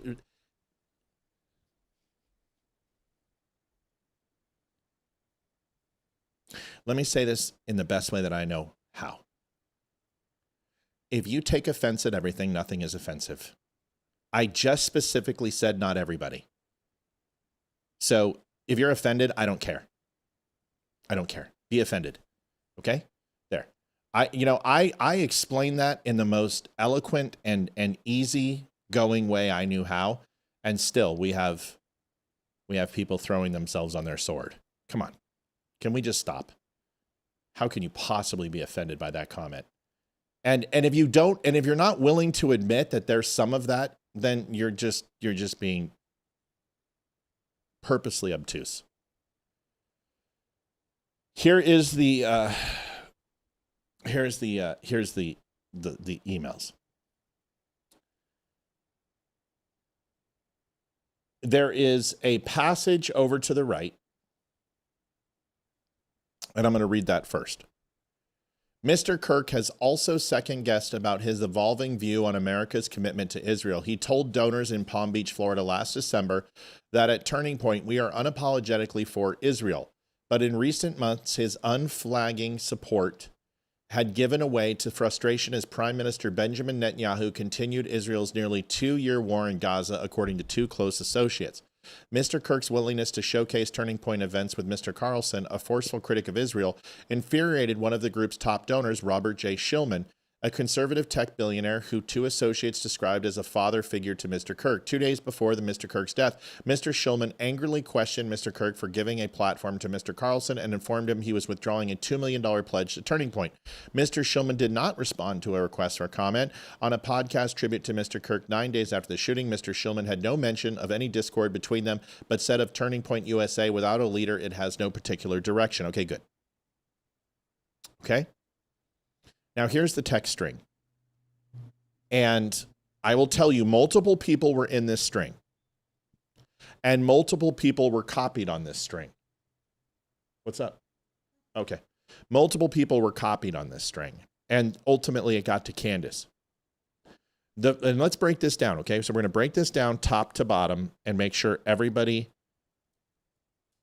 follows. Okay. Okay, once again, I didn't call anyone snobbish in here. I told you my perception that I have had with the Catholic religion, that if you were to stereotype things that about the Catholic religion is that they look down upon Christians as not taking the word of God seriously, and that there is a snobbish attitude about the religion and Catholicism being the grandfather, the graduated religion of Christianity. I don't understand how you find that to be offensive. That's talking about the religion. I didn't say you. And how can you possibly be offended? What did I say that was not right? Tell me. Tell me what I said that was wrong. Go ahead, Leeroy. So I'm Roman Catholic, right? We have the Pope. We have all of the big holidays. Sure, Catholics also enjoy, or Christians also enjoy that. But at the end of the day, like when you look at a Christian and say, wow, you follow the Pope, right? It's because that's That's the origin for your sect of religion. So it's not that I get what Matt is saying, is that there was always that era with that kind of, I don't know, flavor baked within the Roman Catholic Church that, oh, well, everyone else, they just kind of originated from them. Right. You know, that's what he means. And listen, every religion, I'm saying the religion itself. I'm not talking about all people, but I'm telling you, there is, you know what? People are offended by it. I must be hovering over the target a little bit, because I just told you what Christians do, that they're kind of lackadaisical, non-denominational. I'm one of them. I'm a weekend Christian, and I try really hard to be a 7-day-a-week Christian, and I'm still working on it every single day. And Catholicism takes a level of commitment that is far superior than standard Christianity and non-denominational Christians. And there comes a level of 1,000%. Of a little bit of snobbery with that. Come on. It really does seem like Christians get to have a little bit more fun, right? Like if you go to a regular Roman Catholic mass, it's a dude up there, and and he's in his robe, and everyone has to. It's like a workout. You're getting up, you're kneeling, you're sitting down, there's all that. But when you go to a Christian service, man, sometimes they got rock bands playing in the we have a background. rock band. Our sermons are 15 minutes, and it's weekend Christianity, but I'm learning it. I'm not bashing Catholics, but you know what? No. Even Amy on the show last week, you guys got to see it when she's like, "Oh, you're going to be a Catholic," and I'm like, "Wait a second, what?" And she's like, "Oh, well, remember you said you never would believe in God either." And I'm like, I never said those words in my life. So that was a little snobbish. So it happens, and it comes with it. It's like, okay, listen to me, you dummies. We're not making goals. So it's like, I shouldn't have to put up with this shit tonight. Listen to me. Hear me when I'm saying this. I'm not insulting you. It's like you're getting paid to be abused. I know. It's just, God, I'm such a victim. Listen to me. It's just like people who go to Harvard or Oxford or Yale versus people who go to Colorado State or University of Phoenix online. Do you know how many people would, during interviews, that I would hear HR people be like, "Oh, well, you went to University of Phoenix. That's really good." And you're like, why don't you give them a dog treat? How can you? You're such a snob. Did you go to Brown? Did you go to Oxford? Right. No, I went to Ohio State. Well, you're just one step above him. You see my point? That's what I'm talking about. And it doesn't Mel Low, donate $51.99. Facts matter. Agree and disagree. I love you, Mel. Thank you, Mel. So you see my point? It's not that people from Harvard are just dicks. It's that people from Harvard inherently feel a certain way about their school, that it's the best school in the world above all else. But people from Ohio State feel the same way, that their school is the best school above all else. But there is this underlying tone because of Harvard's exclusivity and the money and the prestige and the people who have been tied to the greatest people in the universe. There's a little bit of arrogance that comes along with that. How can you take offense to what I'm saying? All right, I'm done. Take offense. I don't give a shit. Honestly, I don't care. All right, so here's the text. Charlie Kirk says at the top here, and we're going to follow this along together. It's right here. And it says, just lost another huge Jewish donor. Now, this is Robert J. Shillman. Now, Robert J. Shillman is like a father to Charlie Kirk. So I want you to think about this. Someone you and I respect in the Navy. Go. Give me the person. Name him. Marcus Luttrell. Marcus Luttrell calls into the show.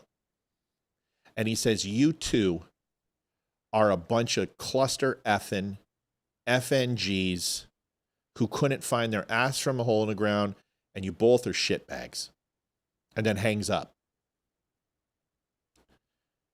What are our reactions going to be? I know what mine is. What's yours going to be? You should have used all your magazines, right?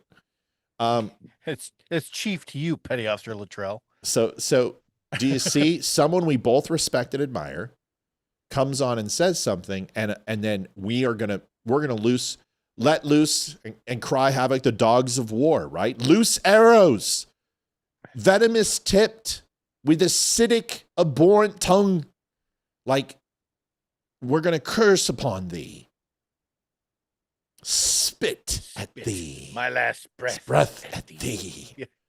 I mean, we're going to go medieval Shakespeare on their ass, even if it's Marcus Luttrell. Why? Because we're proud people and we feel betrayed by someone we actually respect. And we're like, why are you doing that to us? What did we do? This is a human reaction. So I want you to imagine someone who's like your father says, not only am I going to go take $2 million, which they had an $84 million profile last year. $2 million is really not that big of a deal, just let you know. They could find someone else to donate that money very, very quickly. But it's a big number. And that's someone like a father. So he's already struggling. I'm going to show you some videos where he's struggling. It's going to be a long show. We got to hit goal. I'm going to go into my hockey time, please. So there you go. So you know where his mindset is. This is someone I love and adore, and they just bailed on me because I won't cancel Tucker Carlson. Okay. See, that's Go ahead. this for that. Isn't that like a quid pro quo? Honestly, like if you don't if you don't do this, if you don't cancel Tucker Carlson, you're going to lose my support. That really seems like a quid pro quo. Well, yeah, but in business, it happens all the time. These guys are being paid. No. He's an influencer. I get it. And someone gives you $2 million. This is why I don't take outside money. It's not like we haven't been offered, folks. It's not like I haven't been offered to come on here and shill for somebody. I'm not going to do it. The one negotiation with Wimkin was that we had autonomy. The one negotiation with Spreely is I had autonomy. I will not be controlled by somebody else. Because if I want to have this conversation with you and offend a few viewers, which I may have, and I love Alexandra, and I love Mel, and I love Elizabeth, but if they're offended, I don't care. Because this isn't for them. I'm not talking about them. But if you're finding yourself getting offended, if I have sponsors, then the public opinion will sway. And the sponsors will go, hey, you better stop. All of a sudden they own you. Right. Your Nielsen ratings are dropping down. You better stop talking about. No, I will not stop talking about Candace Owens. I will not stop talking about Tucker. I will not stop challenging Marjorie Taylor Greene. Yes, they're a part of my party, and I hold them to a higher standard. That's why I will not stop talking about them. I don't care how many viewers I lose. I will not stop. Because I am not here. I'm not a monkey. I'm not here to entertain you. I'm here to give you the information as best as I know how. That's the difference. But so Charlie Kirk was upset at this. He felt hamstrung. He's a 31-year-old man. There's emotions going on there. He's recognizing his independence. He's becoming a father. He's getting very popular. He is literally having the president congratulate him. He's like, you can't tell me. I guarantee there was pride in this for him. And instead of listening to the people who made him, what if Charlie got a little arrogant? What if Charlie started to bite the hand that fed him a little bit? What if? And if that's the case, can we look at both sides? Now, if this guy wasn't Jewish and it was Coca-Cola, would you be saying this Coca-Cola killed Charlie? No, you wouldn't. It's because he's a Jew. Let's finish this. If you think this is good, it's going to get better. And if you haven't been offended yet, hang in there. The night's young. $2 million a year because he won't cancel Tucker. I'm thinking of inviting Candace. Okay, now, this is huge, and I want you to hear me more than ever before. That is Candace and her piece de la resistance, right? That's her crib key. That's her enigma code breaker. And she's saying, Charlie was going to invite me back. No, he was using you as a punchline. He was using you as a punishment to punish Robert Shulman because he knew that Candace hated Jews. And that by inviting Candace, it would send a clear message of F you. You can tell he was pissed. You can tell he was upset. He didn't like what was happening. He didn't like being held hostage for dollars. So he said the thing that is the worst thing that he could say. I'm going to go and get Candace to punish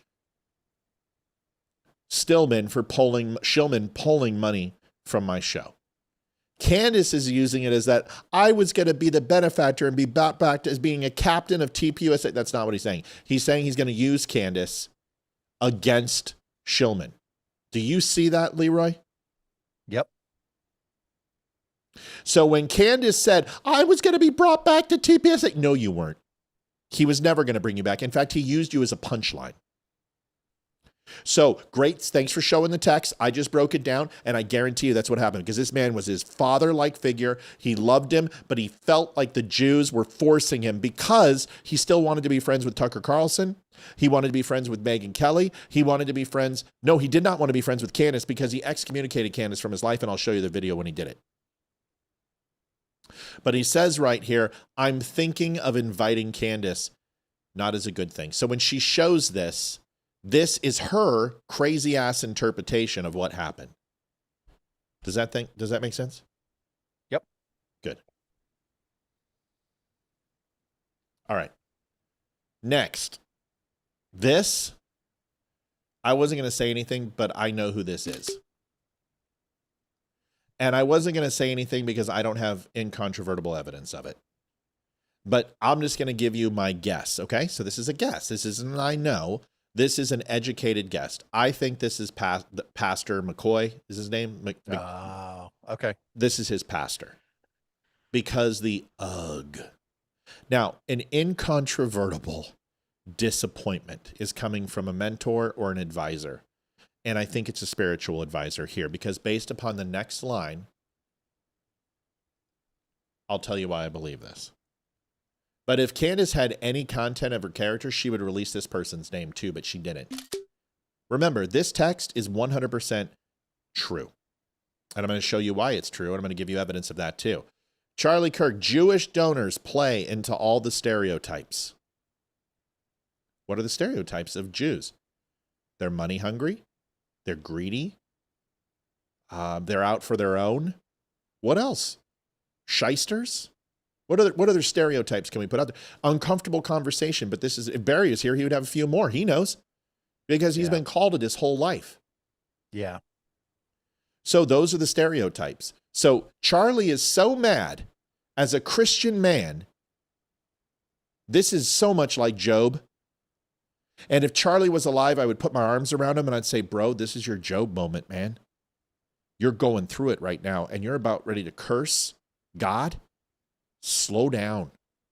Now, I'm not saying that the Jews are God, but what I'm saying is that he loved Israel. His pledge, he had just written a 7-page memorandum about how the Jews could work on their public relations and how they were losing a younger audience. He wasn't denouncing Judeo-Christian ethics. He was embracing it. I fail to see something. Just because somebody may have pulled funding doesn't mean that Charlie wasn't going to fully, root for their cause to begin with. It's not like just because Jewish people may have pulled their funding to Charlie Kirk, that Charlie Kirk is going to all of a sudden, be pro-Hamas. That's obviously not the case. And I would venture to say he would have still voiced very strong opinions that were still pro-Israel. So I'm failing to see. Well, I don't know. Well, hold on a second. It's all good. You're making good points. Here's the next segment. I cannot and will not be bullied like this. Now, that's an ultimatum.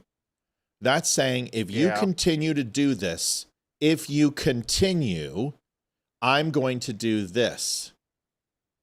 If you continue to bully me, it'll leave me no choice but to leave the pro-Israel cause. He's mad. He's pissed. He has lost $2 million, and a father-like figure is abandoning him because of his friendship with Tucker Carlson. Right. I've been there. This is how I treated Apple. And instead of looking back and understanding that Apple was asking different things of me that I could give, and that was my own inequity and my own shortcomings, I blamed Apple for it. I've done this with past girlfriends. I did this with the Navy. You need to wait for me so I can be physically able to do the job that I want to do instead of doing what you want me to do. Where the f do I get off? Where do I get off to tell the United States Navy in my head that they need to wait for me to get physically better so I can do the job I was doing instead of doing the job they wanted me to do? And then saying, you know what, I'm done. It's very Charlie-like. And something I regret. But it is what it is. Maybe if I would have held on for their 6 months or a year, I could have went back with NSWAG and done the job I wanted to do after I rehabbed. But instead, I let my own insecurity, my own narcissism, and my own egotism to think that I was bigger than I was, that I was bigger than my fellow man, that I was bigger than the effort itself. That's my How old fault. were you when that happened? 24. Almost 25. I was a young kid. I was stupid. Yeah. I get But but if I would have had a chief like Leeroy pull me aside and say, come here. This is what we're gonna do. We're gonna get you on rehab for 90 days. We're gonna send you over to Walter Reed. We're gonna get you off the damn drugs. We're gonna have you go ahead and rehab and get strong again. We're gonna reeval and see where you're at. You're gonna do a stint at the Pentagon. On your off days from rehab, you're gonna go to the Pentagon and you're gonna go ahead and push the desk. And you're going to go ahead and watch some bird over frickin' 30-second parallel, and you're going to do that. And then you're going to come back, and we're going to see what we can do for you. But that didn't happen. And it doesn't matter. I should have been that for myself. But the point is that you have a choice. Charlie is mad. He's in the moment. He's amongst friends. He's amongst his pastor. And he's confessing. I'm done. I'm screw Israel. I'm out of here. I'm leaving. That is an emotional reaction, and one that is justified after $2 million is gone and your father-like figure just pulled out the rug from you and said you can't play football with your friend anymore. Right. You can't play with that boy across the street. And he's like, screw you. I hate my dad. That's what happened. Nobody's going to tell it like this. Nobody, because they don't care. They want clicks. They don't want you to stop watching. Then this is what was said, and we'll wrap this up, and we're going to get to the next portions of this. By the way, folks, 133.89. It's almost 9 o'clock. Leroy's going to have to skedaddle soon. We need to hit goal. If we can help out, please do. Please don't invite Candace. You know that's his pastor right now. That might feel good short term. This solidifies what I'm telling you. It absolutely 100% proves what I just said. It might feel good short term to hate and lash out, but it's not good long term. In my opinion. Like all groups, you're going to get wide variety of opinions. That nasty free will thing that God bestowed on us to make life frustrating at times. He's getting, it is a pastor speaking to his parishioner. This conversation is private. This conversation is between God, Charlie Kirk, and his pastor. And she's sitting here and saying that he's going to go to Catholicism and that's not his pastor. His pastor is right there talking to him 48 hours before he died. At his weakest moment, at a moment when his faith is dwindling, when he feels abandoned, he goes to the person he trusts most, his pastor. And she's sitting here trying to sell you that he's abandoning Christianity and Judeo-Christian ethics, leaving Israel and going to Catholicism, and they killed him for it. That's what she's telling you. That's a really good point. That's a really good point. No, Sheila. No, Sheila. This was brought into a group chat. And there were multiple business partners there, but he's talking to his pastor. That is my point. It is a conversation between him and Charlie. She wasn't included in this. She heard about this. She didn't have this or she would have released it 3 weeks ago. She had been working on getting this text string. And how they got it is that TP, I'm going to show you because TPUSA is going to tell you about it. But there were multiple people in this conversation. I'm not saying that, but this conversation was between him and his pastor. This was a business notification, a business conversation.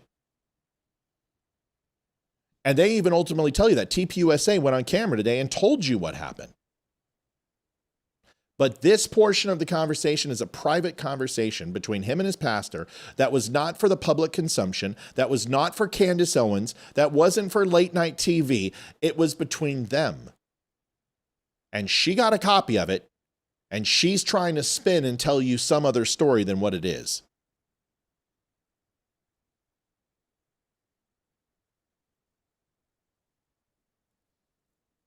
It's not that it was leaked. We're going to do that right now. Let's do that right now. TPUSA talked about this and explained what happened. FBI investigation, they sent these text strings and took screenshots and sent them. You can tell they're screenshots because if you look at it, you can see the scroll up and scroll down. It's not an actual software grabbing the chat. So these are screenshots that somebody took and sent. Okay? But that most assuredly is his pastor. Now, I got to show you two more things before I show you TPSA. Leeroy, did you have anything on it? No. Okay. Sorry, buddy. This is deep. Okay. Now, Candace Owens, after the screenshot, Turning Point USA comes out, and they had some things to say on it. And Andrew Colvett, Charlie's good friend and partner at TPUSA, explains what happened. But before that, Candace comes out, and I'm going to show you something. And I'm just going to show you this. And I promise you that if you were on Candace's side for a minute, you're going to severely question it after this. Candace Owens today said that Charlie came to her in a dream. And Charlie came to her and talked to her. Now, I want you to hold on to this. And if she's not grifting, can you close the curtain? And if she's not grifting, then explain this to me. If she's not pulling content and collecting content from others and using that as her own, then how legitimate can this be? Because if I can prove to you that she used this from somebody else, what are you going to say to me? What are you going to say then? Let's watch this. Like I just said, had a vivid dream this weekend, and Charlie came to me and he told me that he was betrayed. And so for me, you don't have to believe that, but I do believe that. And it was the immediate sense I got, actually. And I don't know who exactly it is that betrayed him, but I also felt in the dream that it is soon going to be revealed, that it's actually inevitable that it is going to be revealed, that there is nothing and no one that is going to stop the truth from coming out, and it is going to have international consequences. Take that to the bank. Quote me on that. Women tend to have a strong, like I just said. Yeah, and then she goes in and plays the sexist card. She goes into the women card. Women have strong intuition factors. Basically, women are emotional. Now, all the women who are going to get offended by that, just line the frack up. Right. Just line up with the Catholics who are mad at me tonight. Right. You can have women's intuition because of, you're trying to size up your potential mate and you want to have good offspring, or you could be a male, right? And also have good intuition because of, I don't know, hunter-gatherer, caveman, DNA, whatever the case is. Men can't have that intuition, only women. Right. Okay, Candace. I guess so. So what if I go to a post? Clever girl. Yeah. And what if I just show you? There's a girl named Britta. No Soup for Knowles. And she created this yesterday at 9:05 p.m. Long before Candace released anything. And it says, I wasn't going to share this, but Charlie appeared to me in a dream last night and said it was okay. Charlie Kirk at the title says, "Hey Chuck, thoughts on Candace? Rolling on the floor, laughing my ass off. She is cray cray, bro. For real, no cap." No cap.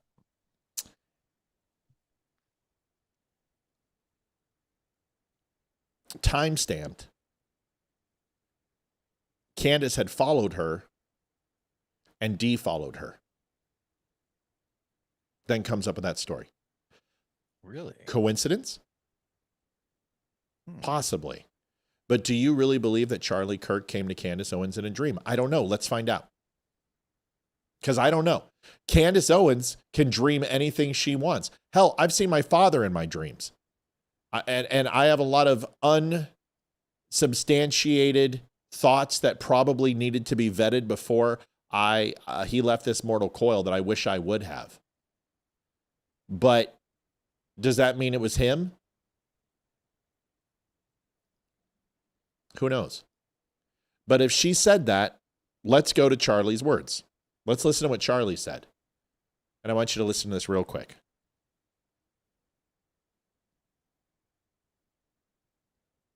And don't forget, she also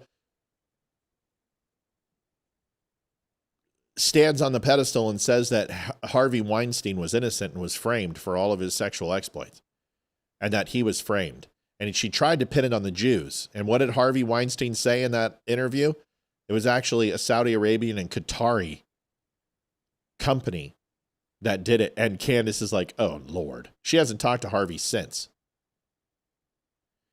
Let's listen to what Charlie said in his own words. Listen to this. Thank you for coming, Charlie. And I had a quick question about anti-Semitism online. Another question here they asked about Candace Owens. And, you know, I'm a big fan of you. I was a big fan of her. But she's obviously been going down this anti-Semitic bent. And through her, I'm kind of finding out about these other characters online, like Nick Coincidence. I'm sure you've heard of him. And these people, they've been active for a long time, and it seems like they've just been ignored, which is working, but now they're kind of surging in popularity. And as someone who, I enjoy watching your debates, are they people you'd be willing to engage with and maybe shut them down in a way through a debate or something like that? Well, I mean, I'll get to debate Candace. But no, look, I'll debate anybody that shows up at our campus events first and foremost. But I do want to take what you say and extrapolate that there is a corner of the internet of people that want to point and blame the Jews for all their problems. Everybody, this is demonic and it's from the pit of hell. And it should not be tolerated. Period. But it goes to a structural problem of an entire generation that has economic resentment. They don't own anything. They're not getting married. They're not having children. They're depressed. They're anxious. They're staring at their screens all day long. And all of a sudden, your extrapolation of all that is, well, it's the Jews' fault. That is sloppy and shallow thinking. And not only that, they say, oh, it's the Jews' fault. Okay, let's kind of play this out. Well, tuberculosis, that used to kill about 1 billion people. You know, it's a group of Jewish scientists that came up with the antibiotic that cured tuberculosis. How about CPR, the MRI machine? You know, there's over 500 million lives that were saved over the last 50 years because of people that were Jewish scientists that were working on things. They'll never say thank you to the Jews, but they'll always say shame on the Jews. It's weird how that works. And finally, they always blame the Jews for stuff. Jewish people are an ethnicity. So therefore, definitionally, you have people that are secular, orthodox, religious, that are all over the spectrum. You're trying to blame an entire ethnicity for a singular problem. Hold on, let's take a step back here. Instead of that, what could you possibly do in your own personal life to improve your own state of being? If you are blaming 0.02% of the world's population for all of your problems, that is not going to be good for your soul. It's not good for your psychology. It's not good for your future in any way, shape, or form. And so I would just say this, that any young person that goes into this hyper online brain rot, you are serving yourself over to your own demise. You are serving yourself into a suicide mission that will not make you happier and not make you healthier. Instead, here's what your attitude should be. Your attitude should be like, I can't own stuff. I got it. Can't own a home. I'm not getting married. I don't know who to date. I said, wow, the challenges are immense. I'm going to now overcome all those challenges and go on an adventure. I'm going to prove everyone wrong. I'm now not going to be a victim. I'm going to be a victor. I'm going to dig deep. This is still a great country. This is a free country. I'm going to use my agency. I'm going to use my ability. And I'm not just going to go point in the corner and be like, I'm overweight because of the Jews. Women don't want to date me because of the Jews. How about this? As Jordan Peterson would say, sit up straight with your shoulders back, follow the rules for life, make yourself interesting, learn something new every single day, and instead of pointing at a small group of people and engaging in this brain rot, become a better person. You'll be a happier and healthier, more joyful and productive. And as someone who I enjoy watching your debates, are they people you'd be willing to? I'm sure you've heard of them. And these people, they down and away through it. That shows up at our campus, so that's first and foremost. But I Debate or something like that? Well, I mean, I'm going to debate Candace. But no, look, I'll debate anybody that shows up at our campus. So when you hear that, and he refers to her as being possessed, almost demonic in her approach, you have to take him at his word, because that is what he said publicly about Candace. But do you understand that a crisis of faith can also happen without the embodiment of Christ? You can have a crisis of faith in this show and say, I just don't like what Matt is saying anymore. I don't agree with him. I can't watch him anymore. And I like him, but I just won't watch his show anymore. There are people who have lashed out on this show, who feels like they can never come back again. And of course they can. And I've lashed out at people. And I've tried to reach out to them and say, come back, it's okay. And they won't. And some have. Crises of faith happen in your job. It happens in your relationship. It even happens with your kids. It happens with your animals. It happens with everything. There's no doubt Charlie was struggling with Israel and what was happening. And there were a lot of people influencing him, including 3 of his very good friends in Megyn Kelly, Tucker Carlson, and more than likely Candace Owens still had influence on him. And although maybe she wasn't in his ear every day, maybe he did watch her show. Maybe he did listen to her clips. And he was like, that's my friend. And am I wrong? And I'm going to go ahead and tell you something right now. And I'm going to say this, even with all the Jewish friends that we have who watch this show, I've been doubting a little bit when it comes to Israel and Netanyahu. And I'm saying it needs to stop now. It's 2 years. You need to eliminate them. And you need to eradicate Hamas. And you need to start rebuilding and giving either it back or annex the territory, take it back, and focus on the Golan Heights or West Bank.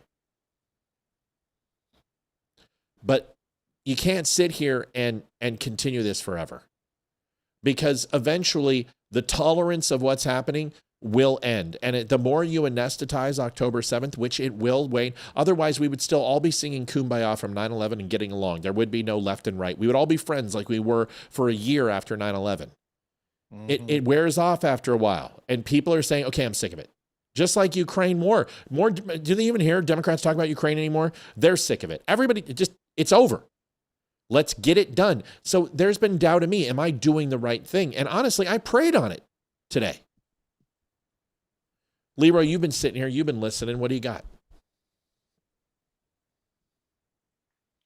When I hear Charlie kind of critiquing Candace, or Candace critiquing Charlie, even though they may have been, in the same industry, they may have even worked together, they may have even been friends. But there's a very big part of me that asks, how much their goals would have been in alignment. Robert Marlar donated $20. Thank you, Robert. And it really just seems like Charlie, like if you were to watch either one of them simultaneously or independently, Angela Hills donated $20, says, doing my part. Wished I had more to give. Angela, that's enough. This is great. Thank you very much. If everyone gave $20, we would have hit goal. Right. That's a huge number. $20 is huge. So $5 is a big deal. So Yeah. Listen, I'm not worried about the dummies. They'll hit it. Go ahead, Leeroy. If you were to watch either one of them and then compare notes, right? There's a certain percentage of the people watching our show who would immediately go, okay, which one of those would I aspire to be like? Oh, that's me, of course. Would you want to be more like, I'm talking between like Candace and Charlie. Oh, whatever. Jeff Oliphant donated $25. Thank you, Jeff. Thank you, Jeff. Awesome. Great job, y'all. Thank you. Go ahead. So when you listen to Candace, and she's basically bagging on Jews or trying to throw the blame game around, and then you listen to people like Charlie, who basically tell you in a very Jordan Peterson kind of way, do better with your life, learn more, try to make good decisions, take more responsibility for yourself.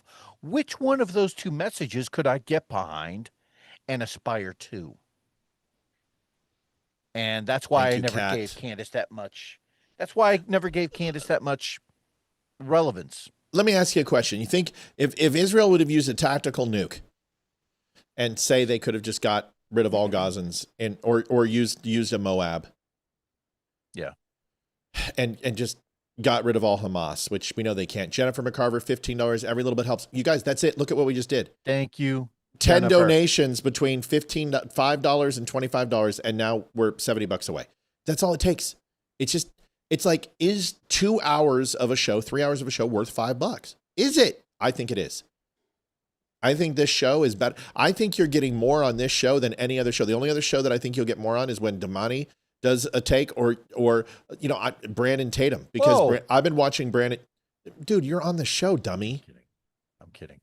So, plus you're not black, but Brandon Tatum is, from the waist. Well, actually, from the waist up. So I want to show you this real quick. This video, but the point is we appreciate it. And I agree with everything you're saying, man. It comes down to, there's probably fatigue with Israel and Hamas. Yeah, agreed. And because there's civilians there, and we don't hate Palestinians, even though all the Palestinians pretty much hate the Jews. I mean, because that's the fact, guys. 92% of adults hate Jews. They want them eradicated. The entire country wants to kill Jews. I mean, I don't think there are hardly any innocents there. People are like, well, there's Christians there, and okay, I get that, but this is war. And there's a reason why you flee countries. And there's a reason why you empty, because you don't want to get caught up in the war. And where do they go? That's a great question. How about you rise up and you grab every Hamas person you see and you openly revolt? Because I'm telling you, there's 10 to 20,000 Hamas soldiers, and there's 1.5 million Gazans. They very easily could have taken over, but they didn't, because they believe in what they're doing and they celebrate the Jews that died, and they ran them through the streets and people cheered. There's just a harsh reality that you need to understand, is that Palestine hates Israel, and Israel hates Palestine, and that is just the way it is. And Netanyahu and Israel tried it in Western civilization's way. For 25 years, they tried to make nice. They tried to reconstitute Hamas in there, and they were radicalized. They didn't want to go with it wasn't Yasser Arafat. Yasser Arafat. It was come on, who is the other guy that they hit in Libya? Gaddafi. Oh, Gaddafi. Yeah, Gaddafi. And so they were a sun sect. I mean, they're horticulturalists and philanthropists in this group, and they were radicalized. And it was a gamble by Israel. And once they radicalized, they grew so far and so fast. It was very much living in a vacuum, like Al-Qaeda, like ISIS, like the Mujahideen in the 70s. They grew extremely powerful, extremely fast, and they took over Palestine. That's just what happens in the Middle East. It happens all the time. So, yes, Israel created Hamas, but they didn't put terrorists in place, just like we created Osama bin Laden, but that wasn't our intent. We used him to run proxy against the Russians, and then we abandoned him. And he was a CIA asset. And then we're like, you're done. Okay. Well, 15 years later, from the USS Cole to Riyadh. Was it Saudi Arabia? What part? Was it Bahrain? It was Bahrain, the Bahrain base bombing. So all of that led to, and then the tower bombings. Osama bin Laden was tied to all those things before 9/11 was hit and the first tower hit. So Israel has a right to defend itself, but this no longer looks like defense, right? I think people are getting a little tired of it, and the public opinion is they need to go ahead and shit or get off the pot. So let me ask you the question, Leeroy. If they would have just basically done one strike, would have killed tens of thousands of people, but would have eradicated Hamas on October 8th, propagated the war for 30 days, instead of letting people leave, instead of warning them with white phosphorate and Willie Pete above that they were going to bomb these areas and giving them warning for exodus, if they just would have went in there and just leveled the whole place and casualties be damned, would have been better than what's happening after 2 years. Yeah, because now it's being protracted out, and now you've let the naysayers and you've let the people who have doubts of conviction have their way. And a lot of these people are unfortunately politicians. So as much as Israel has a right to defend itself, because it's being protracted out now, it's kind of like if you had somebody who broke into your house and, killed a family member, then all of a sudden, in response, you go chasing them down the street. Okay. Now, if you were able to do that within the first, hour, sure. Okay. Everyone can get behind that. But now fast forward 2 years later, you're still chasing them down the street. Somebody's going to say, all right, give it up. Yeah. It's very, very similar to Ireland, England and Ireland. The IRA had a lot of pull and a lot of backing for what the English did to Ireland. I mean, you can go back to the 1600s and bring it up all to modern day. And the IRA had a lot of wiggle room. In fact, they had a lot of U.S. support and CIA support, surprisingly enough, backdoor. Yeah, they did. And then they finally said, okay, IRA, enough. Now you're killing babies and blowing up schools and bars and killing civilians, and we don't have an appetite for this shit. This needs to stop. And they didn't stop. So U.S. said, fine, well, we're going to help the English kill you. And they did. Same thing happened with the Mujahideen in Iran. So the same thing happened with Osama bin Laden. Same thing happened with some of the Shias and the Sunnis. You saw this in Syria. The United States gets to a point where it's like, okay, we're going to support. Okay, enough. Now we're going to hunt you down and take you out because you're getting too radical. Israel has a right to do this. They need to end it. Get them out so we can start repairing, because I'm telling you, from a theological standpoint, every single person should be nervous right now. Chuck Peterson, $75. Chucky, thank you, buddy. God bless you. Thank you so much, Chuck. You got to watch this video. And then we're going to let my good friend go because he's been so patient tonight as I've ranted. Some nights that happens. It doesn't happen often but you've really kind of helped me put this and present this in a way where it's not ripping on Candace, but it's also exposing some of her thought process. Lois, thank you. God bless you. 2110. Thank you, Lois. Watch this real quick. This is a really good video by Officer Tatum. And Sarah, and they do a great job. They really do. And she's smart as a whip. Here it is. And I, when it comes to Charlie, like, I don't think that there's a conspiracy there. I don't think that the government is covering something up. I think it's kind of cut and dry, in my personal opinion. But I do know that things can happen throughout an investigation. Do you have any insight on that? Do you think that it's cut and dry? But do you think that there is something other? Because people think that Israel did it. Some people think that Turning Point did it. Some people are saying that the lapel mic blew up on him, which I think is all ridiculous. So stupid. But do you think it's anything there? Could this be a coordinated attack from a foreign government? Or was it just a deranged guy that got, propagated into killing Charlie Kirk out of anger? Well, first off, I don't think it's Israel. I definitely don't think it's Turning Point, and I don't think his wife's involved in any way, right? Because that's some crazy stuff. Now, I do think the shooter is the shooter. I do think face value, it looks correct and it looks right? This individual did not like him. He took an opportunity at the school when he had it. I really do believe his father saw the image, pulled him in, and we really just got a really quick turnaround. And I think that's when you get a conspiracy, right? You're like, oh, you got the guy so quick, and it can't be that easy, and a guy can't shoot that well. Well, plenty of people can shoot that distance. That wasn't and I could shoot that shot, right? Yes. So I do think too, a lot of people don't have expertise in this area, and then it's easy for them to fall into the conspiracies. But like you said, I'd like to see the trial. I do think the evidence points towards him. And I do think we also should honor his memory a bit and say, yeah, there are other actors and threat actors. And like I just talked through one, you can talk through that and say, yeah, they do want to target people that kind of fit Charlie's thing. That's fine. But I think we're getting a little extreme sometimes when we just blame people and say, oh, no, I know it was this. Or that's, I think, a little dangerous. Wow. Where have you heard all of those things before, where you feel and facts and stick to the script of just A and B and C and D equals E? It's almost like she was an intelligence, Leeroy. I mean, God, Well, so strange. Imagine that. And she hit on something that was absolutely vital to unravel most conspiracy theories, is that when people don't have expertise within that field, they just start speculating and they start believing the stories of other people. Yeah, exactly. And they start being guided around by the nose hairs to say, hey, look at this. This is evidence, when clearly something is either not evidence.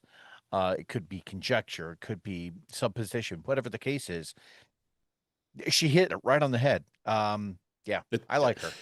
She's amazing, by the way. She's so good on Sean's show, Sean Ryan podcast. Yeah.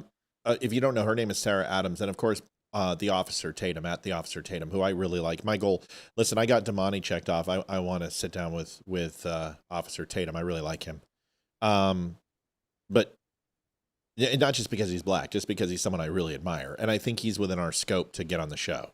We're getting there, but here's what I'm going to say. Here's what you have. Here's what you have. You have a person who, and don't you find it funny that they were questioning the text written by Tyler to his lover, and everyone said it was fake and it couldn't be real. But then when Candace came out, everyone's like, yep, this is real. She brought the receipts. It's like, wait, I thought we questioned texts of this magnitude. Because honestly, they both seemed fake. But I didn't say anything for a purpose, because I told Leeroy this. Nobody would say that she had it unless she did, because you got to be careful. Just like I wouldn't say you can have $10,000 in stock unless I was absolutely sure that Stanley Kubrick never said he faked the moon landing. I know this for a fact. It's incontrovertible. I can actually show you a video where he specifically said and debunked the rumors and said it was complete bullshit. I've got that video. So unless you know, you better not say it. Here's what we know. DNA was on the rifle. We know he didn't take it apart after the shooting. That's not what they said. In fact, I've broken down the video and I've showed you where he had the rifle when he jumped. I showed you in multiple frames. Huh? Yeah, your kid fell for that one. Well, we broke down the video. We showed you. He thought that it would have been broken down, right? And that somehow he had reassembled it. But apparently with that model rifle, you can't break it down without ejecting the spent casing. So he put the casing back in before breaking it. And I'm just like, Ryan, you're thinking too far into it. You're just calm down, brother. Like, yeah, obviously he didn't break it down. He was in a rush to get the hell off the roof. Right. So he just carried it off and he didn't throw it down either. So he ultimately knew he had to take that rifle back. His goal, and what we know from the text and what he knows from his interview, is that he said that he saved the rifle and tried to maintain its integrity because he was going to put it back like nothing had happened. But knowing that his father would question him if the rifle was gone, that's why he needed to go back and pick it up. We have the text to his transgender lover. We have a written note. You have his DNA all over the weapon. You have a DNA on the screwdriver. Ballistics tests showed that he had nitrate testing done, that he had fired a weapon. We know these things. We have video of him at the actual school.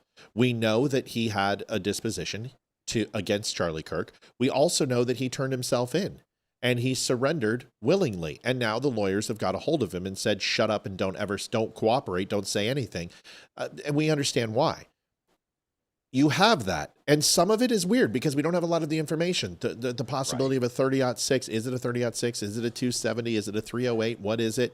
All those questions. Oh, it looks modified, but it's new and it's got a $3,000 scope on it. Oh, this must be crazy. Oh, he's got engravings of anti-transgender stuff on there. Oh, he broke it down. He didn't break it down. Why did he get in his car? Why did he drive 7 hours away? You know, all these things. Of course, all of those things are weird, but none of that leads it to Israel. So what happens? You know what they say? It was the Eloys. The Eloys did it. Do you guys want to do Time Machine a little bit? No, are you familiar with the story with the Murlocs and the Eloys?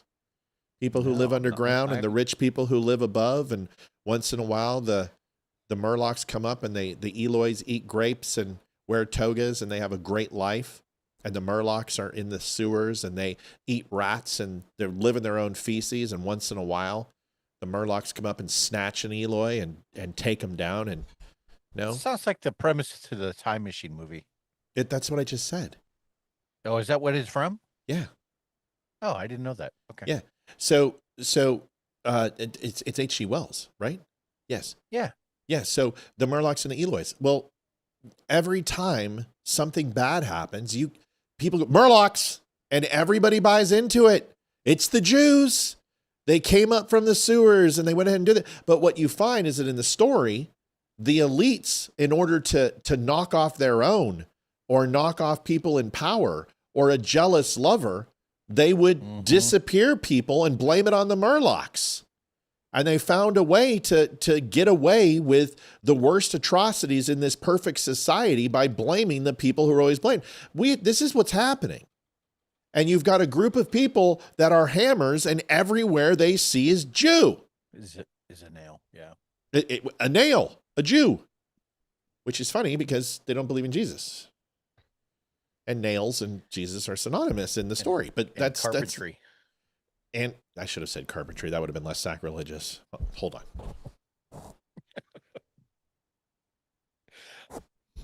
Okay. So my point is, we've covered all this information. We're going to let Leeroy go. We're going to give him his last minute, and then I'm going to cover a couple of other things, and then we're going to get the hell out of here, unless you want to stay for a few. Thank you, Mike. No, I need to scoot. Actually, I'm trying to give us your minute. Out with the She's like, I got to wash my hair. Give me your minute.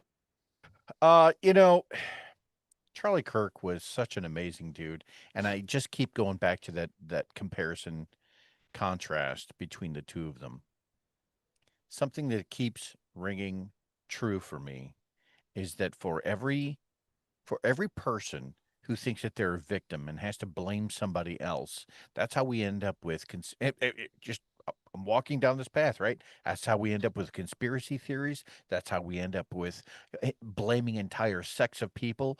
Oh, this is their fault. Oh, this is this person's fault, right? Never. It's a shifting of responsibility from yourself to blaming others. And what Charlie tried to do was to make people understand that you have the power within you. And if you hold responsibility for yourself, that you can do amazing things. And Candace, to this day, I still hear that victimhood mentality. I still hear a lot of that. We can blame this group for that. We can blame this person for that without ever like taking on any responsibility herself. And if you recall, the reason she got super famous is she had a couple of videos that went viral. Then John Stossel interviewed her about said stardom, right? But a couple of viral videos, and it's not like that's a life lesson. That's not 40 years worth of experience talking. That's literally 10 minutes behind a camera. So she got really, really well known in a very short period of time, having never gone through that maturity process to understand that she truly wasn't a victim. And so I think that always stayed with her to some degree. Yeah, she got worked over by Rogan on climate change and stuff, and she got exposed several times on things, and she would have been horrible at debates in TPUSA, and she always needed somebody with her. I'm not saying Candace Owens is a bad person. I mean, even Nick No, Fuentes. she's not a bad person. No, and Nick Fuentes embarrassed her too. I don't dislike Candace. I actually adore her. I think she's very pretty. I think she's very, very kind and smart. And I think she is really effed up right now. And I think the best thing as Christians is we can pray for her and hope that she comes to grips with who she isn't, instead of trying to be something she thinks she needs to be, because I don't believe this is the best course of action for her. And Charlie said it best. If I were her, I'd go listen to that video and stop blaming everyone else for your problems and realize that you're your own worst enemy, lady. And you have been. I mean, you hated Donald Trump. You hated him with a passion. You created a doxing group for him. Then you came into the fold, and then now you hate Trump again, and you've completely abandoned MAGA. And now you're just railing against Jews and anyone else. And you're taking the most, it's like you literally have a roulette wheel of just taking the most obscure shit in the world and then doing it and finding the most agreed upon things in the world and then spinning that wheel and going, oh, gravity. I'm going after gravity. Gravity doesn't exist. Gravity is a figment, and people are like, listen, what the hell are you talking about? Right. This text doesn't vindicate her. It convicts her more than vindicates her. That's all I got to say about it. I love you, buddy. Thanks for being on tonight. I got to show the you guys. the TPUSA thing. I'll see you next time. Appreciate you. Peace out, Later. homies. Love you guys. Yep. Good man. Leeroy Jenkins, folks, one of my good buddies and amazing. I promised I'd show you this video from TPUSA. I want to end it here. And I want you guys to listen to this. And then we'll go. Here it is. Charlie was loyal to people that he had shared history with, right? He was asked, I think maybe what you were about to say, Blake, he was asked about Candace before in public, and he would always say, listen, we're friends. He would never say an ill word about her. And if people, tried to force him to do that about Heidi says, you don't know Jack. Actually, I do know Jack. Jack's a good friend of mine. His name's Jackie Sullivan.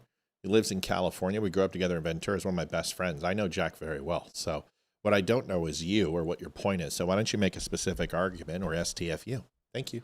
Tucker or whatever, he would always be defiant because he didn't want to be morally blackmailed. Exactly. Charlie was loyal to people who had ever been friends to him, whether it was very old donors or just people who had worked with Turning Point. Yeah. And as long as they were not attacking him, he would not air any dirty laundry or, frankly, any disagreements he had with people. He did disagree with Candace on the Israel issue. He disagreed with Tucker on the Israel issue.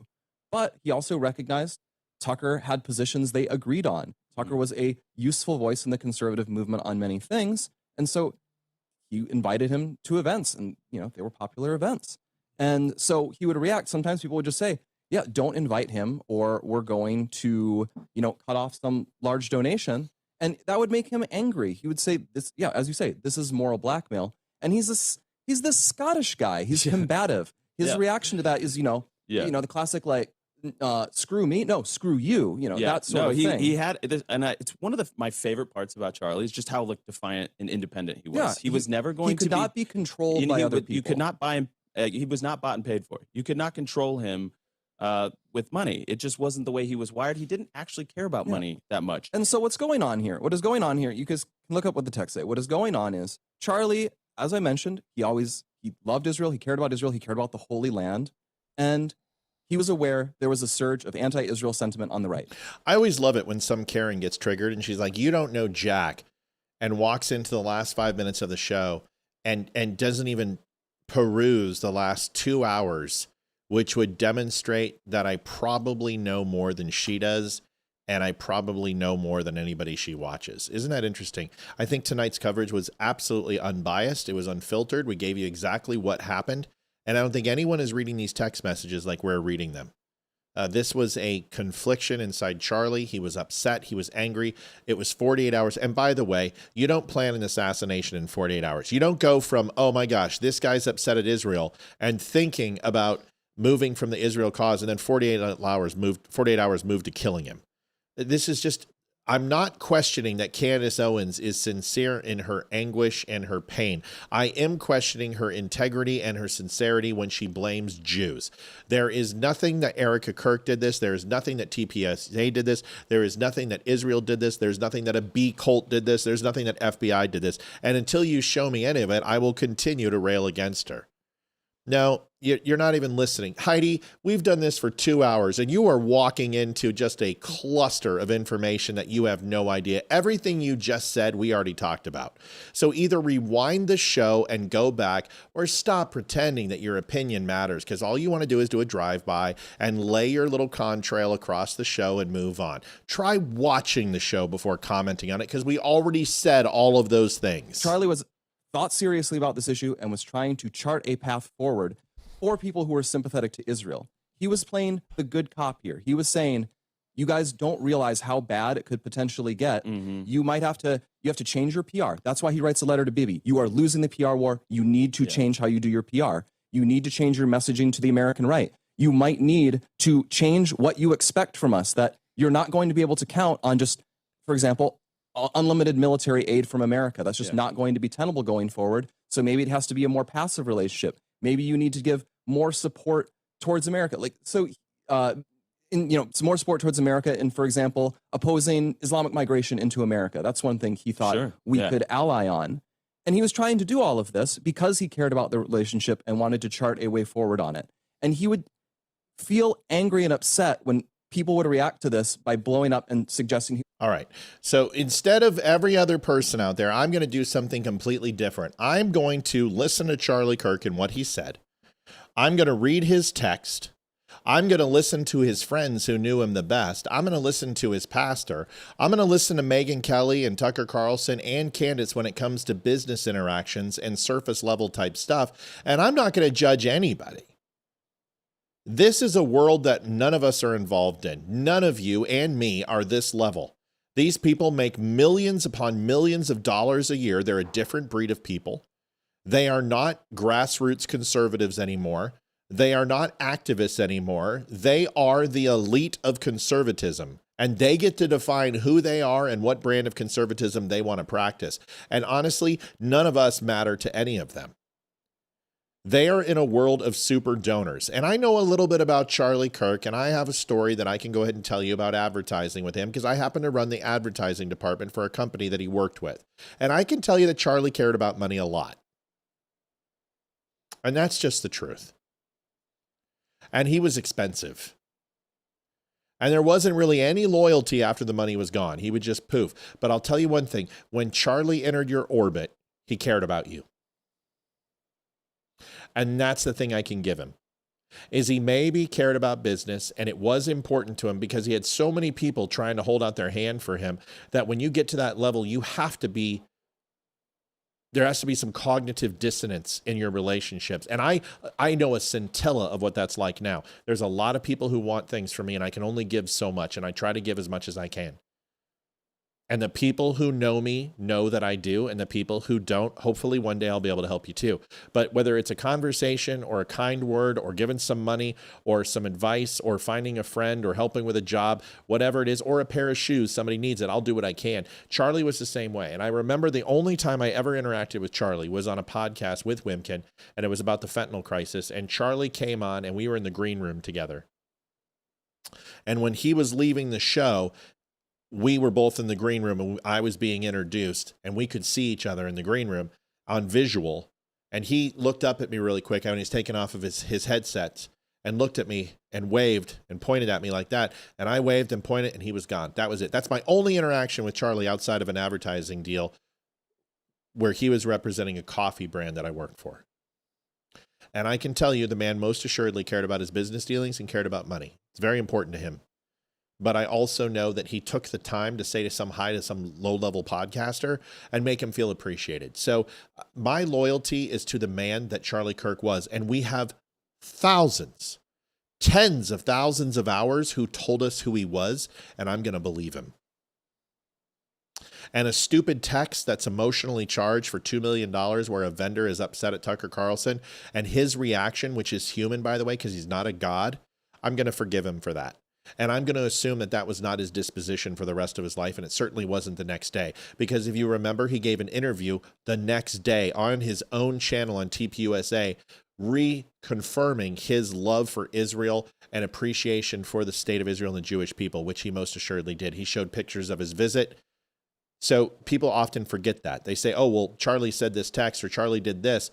And then he went on Turning Point USA event and he went up with Megyn Kelly and they talked about Israel. And he was inviting people to contradict, the talking points of Israel on his show. Yeah, he was going to do all those things. And he was going to be in the field of debate. That's what he did. He immersed himself in debate. And this is a very pressing issue. All of those things are true, but I'm going to listen to the tens of thousands of hours of Charlie Kirk where he told us who he was. And once again, I'm going to believe him. That's all I've got. Somebody said he knows my military sense of humor. Oh, I didn't see it. I'm with you, Matt. I'll wait till the evidence. Did Candace tell you that? Who? Sorry, it was a quote from the movie The Crow. Oh, I remember the joke. Guy walks into an innkeeper, Jesus Christos walks into a motel, hands the innkeeper 3 nails and says, "Can you put me up for a night?" It's from The Crow. And it's funny. It's a joke. And I have a sense of humor. I will never not have a sense of humor about everything. I am learning to love God. I am learning to put him in my life with my family. We are worshiping. We are discovering, we are questioning, we're doing all those things. And I will defend Christians fervently for the rest of my life, and Jews and Catholics and Buddhists and every other form of religion. But I can still make jokes, and I will never stop making jokes, because the moment I do that, forget it. So I know the scene. He also said Kirk is a Scottish term for church when Charlie and he were both speaking on that show. Boy, Matt, you said some facts there, my friend. Thanks, Kay. Paul Rivera, repent. Yeah, BB, no more videos saying you control America. Let's talk about that tomorrow, okay? Let's play that video from BB, because there's some things I took some umbrage with, but not that. Money isn't everything, but it sure comes in handy. It sure does. I need money. By the way, thank you for us hitting goal. We need it. There are some people that want nothing from you but your knowledge and analysis. Right.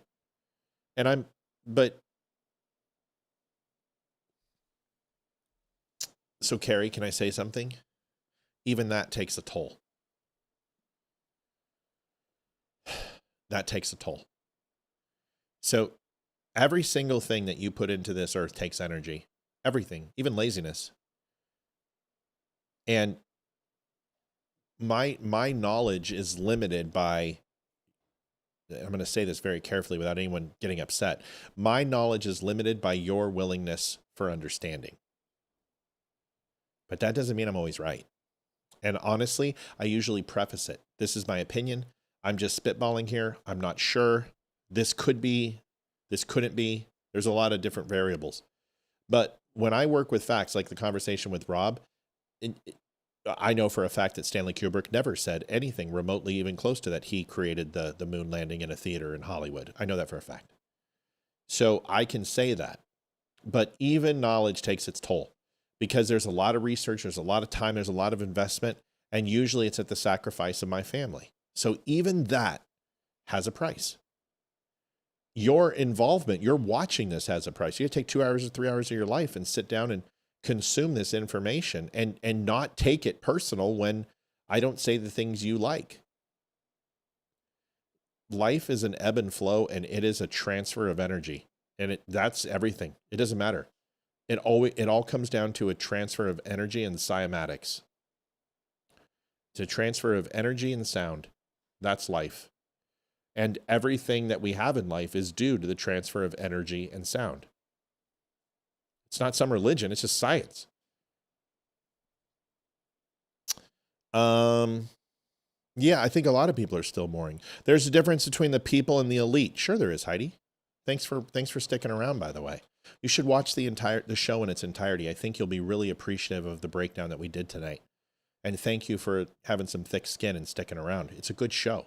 We work hard to get it right. And there's nobody else that's going to tell you what we're going to tell you. And yes, we came after Candace tonight, but we also came after Israel a little bit. We came after TPUSA a little bit. We like to create the human element to this political game that we play. We like to get into the humanity of it. So give it a listen.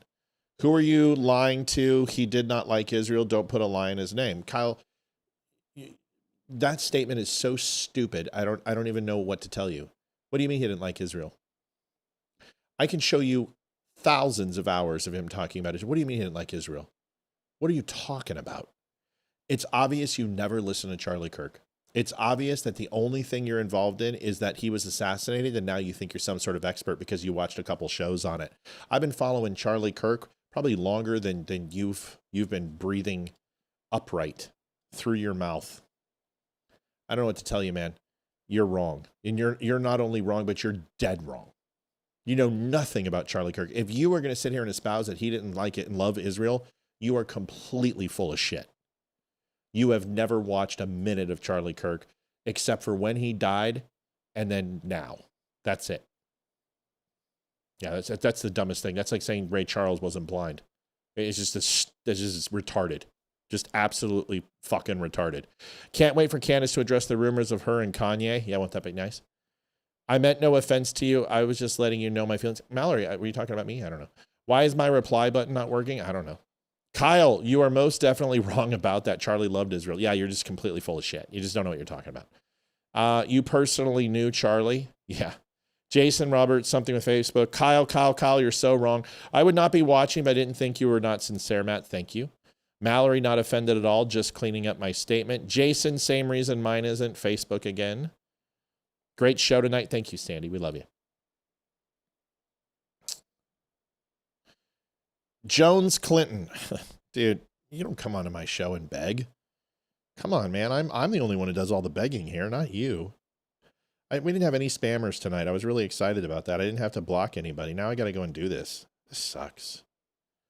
Let's see. Oh, I lost it.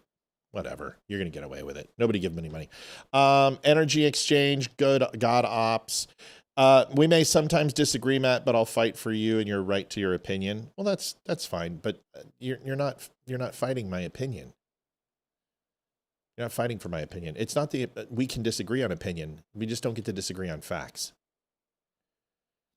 And the one thing I do is I bring receipts.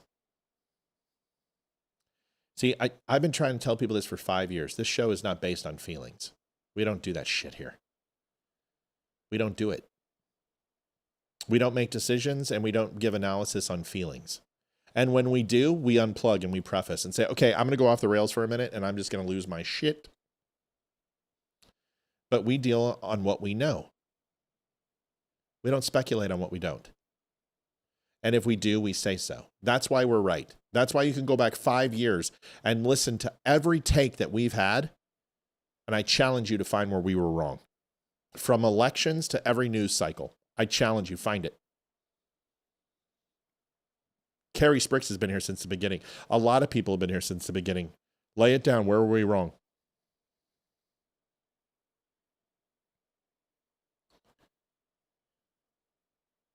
Thank you, Matt. You always keep it real with us. That is why I trust you, and I can't say that about many after playing in this sandbox for 30 years. Yes, ma'am. Thank you, Kay.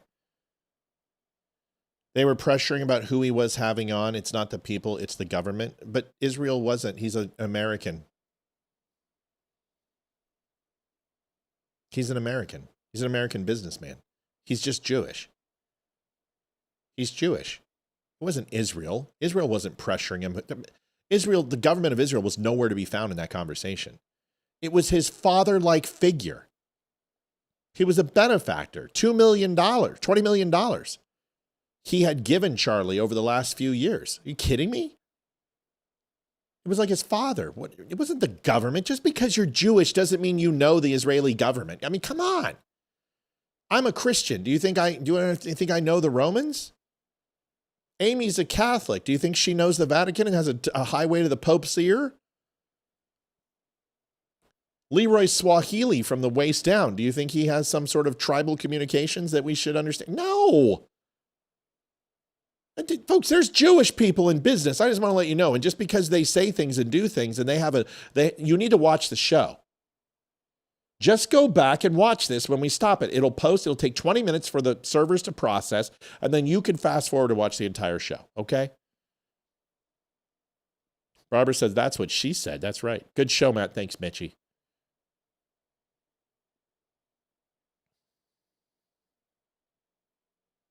Jason says, not questioning your character or anything. I'm a new watcher. Can you tell us one time when a caller changed your mind on an issue? Yeah. Several times. God. Do you need any more of a mic drop than that? I found religion through my viewers.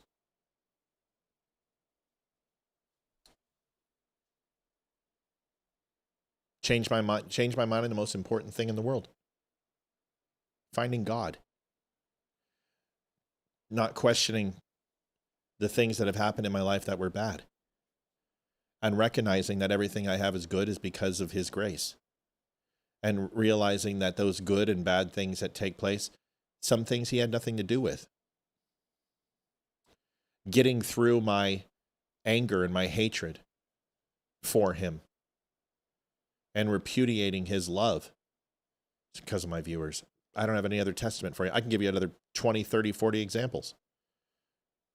But that's the only one that really matters, right? That's the biggest hurdle. Go listen to my story. Go listen to the things I've been through. Go listen to my Job moment and tell me you would find God.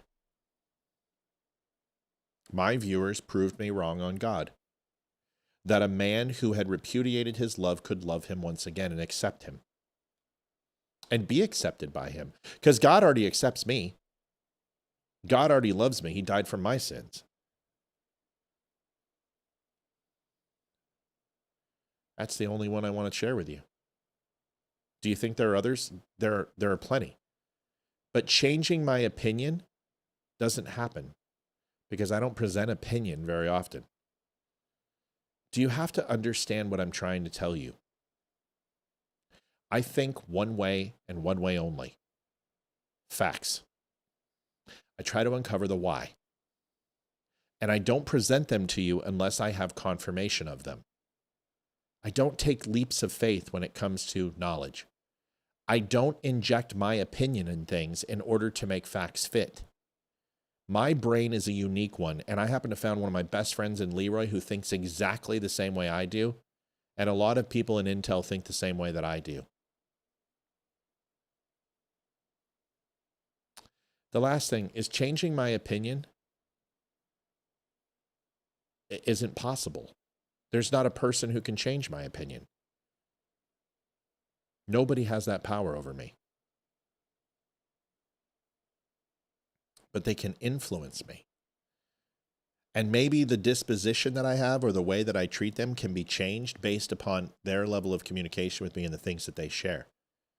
Because if you come in here and you start lobbing grenades, I'm going to throw them right back at you and I'm going to shove them down your throat. But if you come in here with open arms, I'm a pretty amicable human being. I'm pretty affable when it comes to that. But you asked the question, I gave you the answer, God. It's a pretty good answer. I'm not a fun person to debate, brother. And the reason why is because I don't let emotion dictate my answers. I just try to disprove yours. And if I can't disprove it, then I'm going to take it to the next step and say, fine, that's right. What you said is correct. Now tell me how that impacts your overall opinion of what you're saying, your statement. Where is your conclusion? Show your homework. Show me how you got there.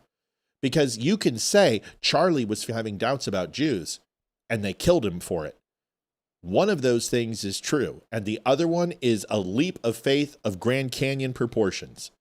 And there is no man with a level of penitence that is going to be able to cross that chasm. You can't connect those dots. So why are you even starting to? Because you're speculating, because you don't have all the facts and answers. You just said it. I don't have all the facts and answers. Okay, then shut up. That's how I think. So has it happened? Yeah. And that's the only one I care about. Fair enough? Good enough. Annie says American with Jewish face. I love these, and I'm going to be leaving soon. I'm going to go watch my game. Only one that you jumped the gun on, then you corrected it. There was only, well, Snake Island. I didn't jump the gun on it. I gave the information that was there, and I reported it. But I'm also the only one who retracted it. But I'm also the one that told you that the ghost of Kiev was bullshit. And there was no Su-27s in the Ukrainian military and in their air force because they don't have an air force. So when people said there was a ghost of Kiev shooting down MiGs, I disproved that. And I was the only one to tell you that shit. But yeah, Snake Island. 12 hours later, I retracted it and said I made a mistake. Everything I told you was true. It actually happened, but those people did not die. They took them captive. But the stories that came out, that was the information we had. And I was wrong. And I said it. Yep.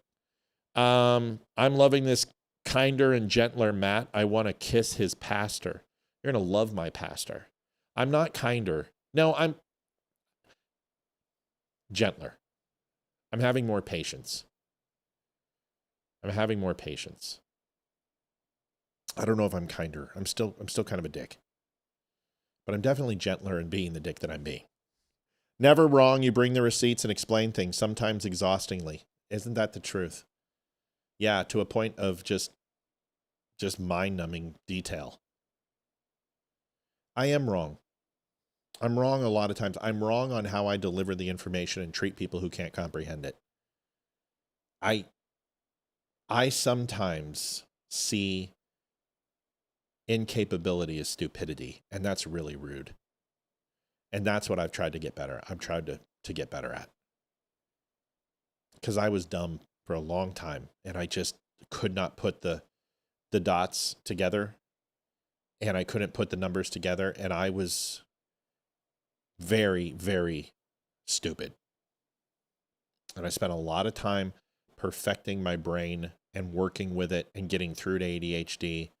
And how could I process things and how could I disseminate things effectively? And the only way that I figured out how to do it is compartmentalize my education like my emotions and only grab them when I need them. But I get flustered too. You mean every Jew doesn't know every other Jew? That's right. I haven't done this in a while. I've gotten so far behind in the comments. Usually I flip through them, but we're doing okay. They cleaned that place up pretty quick. Wonder what's going on tonight. I think BCP Quincy is streaming that he was there this afternoon. They are cleaning that place up. They sprayed out the limo of John F. Kennedy. Reagan's limousine was sprayed out. They sprayed off the roof. It's part of it. It is, once you collect evidence, you go ahead and get rid of bodily fluids and things like that, because that's how disease spreads, and that's how odors spread, and that's how people come and take pictures of it. And once you collect the evidence and the police release the scene, you clean it. Same thing happens in your house. You don't leave it there. When the police, say someone comes in, an intruder, and you shoot them, and police go in there, they take their pictures, you pull off the yellow tape, and you start cleaning it. I don't understand why people get such a big deal about that. After I use a rifle, I clean it.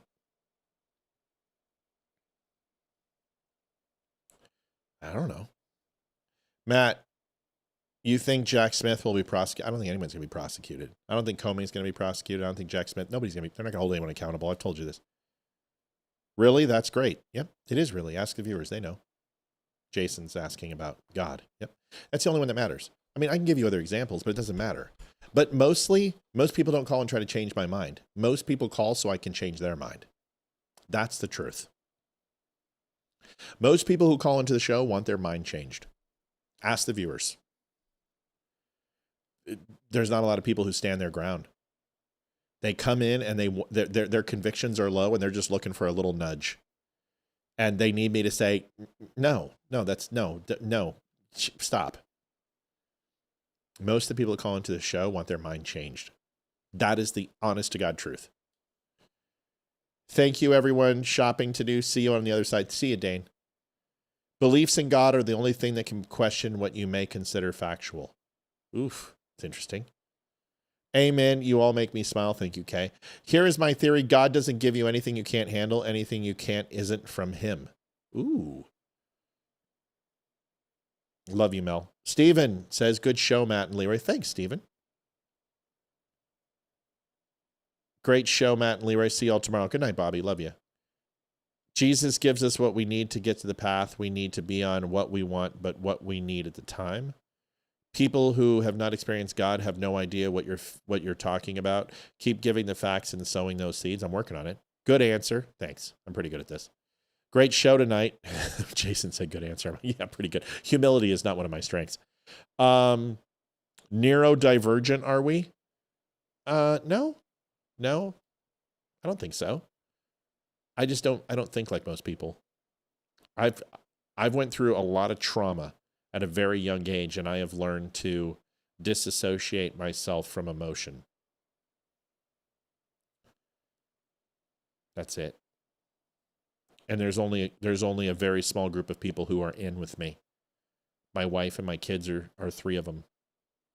I don't let people close to me unless, and there's quite a few on this show. There's people who know me, and I love them.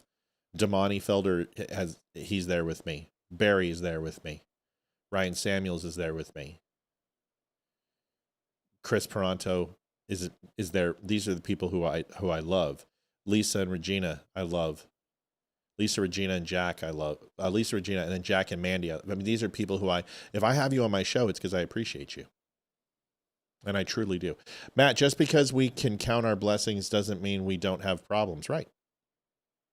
That is exactly how Charlie Kirk worked. Don't get bigger down in emotions and spit out the facts. That's right. That's it. That's all you have to, if you're going to come on my show and you're going to tell me I'm wrong, then you and I are already off to the bad start, because this isn't about a debate. Tell me what I'm saying that you disagree with and why. Well, I just don't like what you're saying. Okay, well, that's great. With that and $4.25, you can get yourself a really good cup of coffee. Now tell me what you think and why. Well, I think this because I have evidence. Okay, you have evidence. Great, show me. Here it is. Holy crap, I didn't know that existed. Great show. Emotions are a tool of the devil. I don't know about that. I love love. More mellow, Matt. Kinda. K. Decker, isn't that the truth? Roxanne. Matt, how was homecoming? I missed if you mentioned. It was awesome. I took photographs. I think we showed pictures. I've got some pictures. I got to go in 10 minutes. I got to watch my avalanche. Seriously. I really do. Here is Hayden in her dress. That was homecoming. And she looked absolutely amazing. Here is her boyfriend, now boyfriend. They're dating now. There's my baby girl. And they were outside in front of our property, and I took photos of everybody, and I did all the photography. But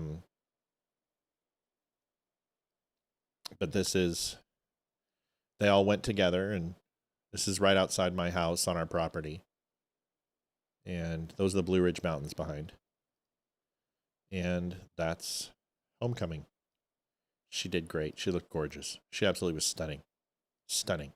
She's just like her mama. She's beautiful. She looks like a mixture between Alicia Cuthbert and I don't know who else. There's another person. Matt, okay. That was kinder. You just proved me right. Okay. I'm loving the personal reach. I'm feeling like we are having a personal conversation and connection of truth, a gentle way of being totally open and honest. Sandy, this is what we used to do all the time. We're always so worried about goal that we never, so I haven't said anything about goal. I don't care. As long as we hit that 300, I'm fine. We just have to hit that. We can't miss. We can't anymore. That $3,000 a month that we're from Wimkin, I'm making that up, but I'm just asking for that. We hit that 300. I've already figured out ways to get that 3,000. A lot of it's social media and different ways that I'm working, interacting with things. But what do you think are the 3 best impartial sources of news? Jason says TV, radio, or podcast. You. The consumption is the most important part, and what you decide to consume and which you decide to castigate away. Your decision on what to process and going back to a source after it's already burned you or fed you is the problem with this country. People keep going back to people for information when they have lied to you. I will never consume a source ever once they've lied to me. I will only process it to disprove them. I don't listen to Candace for truth. I listen to Candace for the lies so I can expose them. I listen to Tucker for his lies so I can expose them. I listen to PPD because I believe he has value and he uncovers things just through conversation. I listen to Nick Fuentes because there are times that he is spot effing on. And Nick doesn't lie. Nick takes points of history and distorts them and twists them to his narrative, but at least he tells the truth in some form of fashion. And I learn from watching Nick.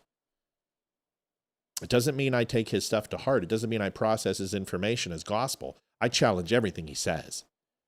But I learn from him. I learn from Bill Maher. He's never burned me. Once you lie to me, you're done. You're done. You're gone. And I will see you as a threat. And I'll process your information as a threat. This is why I expose Candace on everything. And I'm able to just smell her lies like a fart in a car. Because I know her mannerisms and I know when she's lying and I know when she's telling the truth. And this is why, guys, I have come out and hit her on everything. Why didn't I hit her on the text last night? Because I knew it was true. And I was waiting for tonight to break it down. Because she told us she had it 3 weeks ago. Why would anyone say that? Candace never does that. She doesn't say she has it unless she has it. I knew she had it. She was conflicted on releasing it. She heard about the conversation. She did not have the evidence. She did not have it in possession 3 weeks ago. If she did, she would have put it behind a paywall or some shit. She got it last night. She probably got that text finally, probably within 24 hours. Then got it cleared by legal and released it. That's my guess. Oh, so much stuff to say. Okay. That's why I don't call in. I don't want my mind changed. Thank you, Mallory. Thanks, Matt. Night, Joanne. Justified. What a great show. One of my favorite shows of all time. I like that statement you said earlier. I'm not saying I'm right. I'm saying you're wrong. Prove it. It's the truth. That is how I think. I don't sit here and tell you what to think. I simply, if you're going to think that, is that opinion or fact? If it's opinion, then do it. Go, have at it. You shout at the moon all night long with a gallon of whiskey. I don't give a shit. But the moment you enter my world and you tell me that my facts are wrong based upon your feelings, you're going to lose. You're going to lose every day of the week. And I do this to people all the time, and they keep falling for it. Stop using your emotion to make your decisions. Well, my gut tells me your gut's full of shit. Don't listen to your gut. Your gut tells you to go ahead and gamble another $100 and you might win this time. Your gut tells you to quit because you got in an argument with your boss. Your gut tells you to cheat on that woman with that other woman because she's prettier. But that woman right there had your babies and she was the most beautiful thing and still is if you just look at her in a different way. Screw your gut. Stop listening to it. Use your gut when there's nothing else. If you've got a plethora of facts and information to digest, why are you even exploring your gut? Your gut will mislead you. And when you train it just to look at the facts and to articulate the facts to yourself, then you'll start seeing things. You'll start seeing the sinew. You'll start seeing why people do things. You'll become inquisitive about the human mind and human character. And that's what I'm a purveyor of. It's not necessarily the facts. I listen to the way people talk. I watch the way they write. I listen to the things they say and I understand their pantomimes and nuance. So I can pick out when they're being honest or when they're not. And if I know they're lying and I can see that tell, then I know what thread to pull on. You have to be a consumer of people. And this is what intelligence and working in retail for 30 years did for me. As a salesman, I could read people very well. And I could mask the way I was feeling. And it's very off-putting. People get very upset that they can't get a rise out of me. Because even when I'm playing that I'm pissed, or even when the Groypers are coming out, I get in a yelling match. I remember, I think it was Rob, that we started yelling at each other. I wasn't mad. I was just giving the same energy that he was giving me. You've never seen me mad. I'm sorry I'm so emotional and hurting due to what happened, and no emotions is not a tool of the devil unless you have to do it. Melanie, what happened? Matt, one day I'd like to talk to you one-on-one. I want to tell you about my personal story. Mallory, why don't you just call in and do that? I've shared my personal stuff. I'm fine with that. There's people I talk to one-on-one, but I didn't get into this show to talk to people one-on-one. I want us to learn from each other. I want us to learn when we're right, when we're wrong, when we're up, when we're down. I want it to be a communal show. When you're ready to do that, let me know. But if you need someone to talk to, then that's different. If you need someone to talk to, I'm there for you. Kimberly says, absolutely beautiful, isn't she? Jason Roberts, All Sides is a great news site. Great place to start. All Sides is great. I don't believe emotions are a tool of the devil. I would like to understand why someone thinks that. Let me change that. Oh, sounds like my dog's in trouble. What did she do? I believe that it's easier.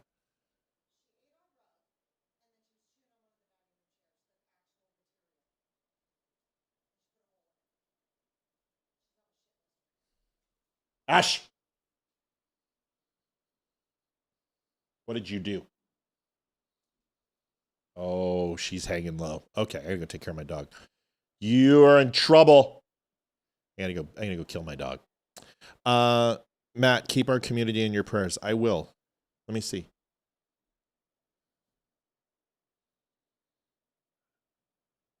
Wonder why she did that. What did you do?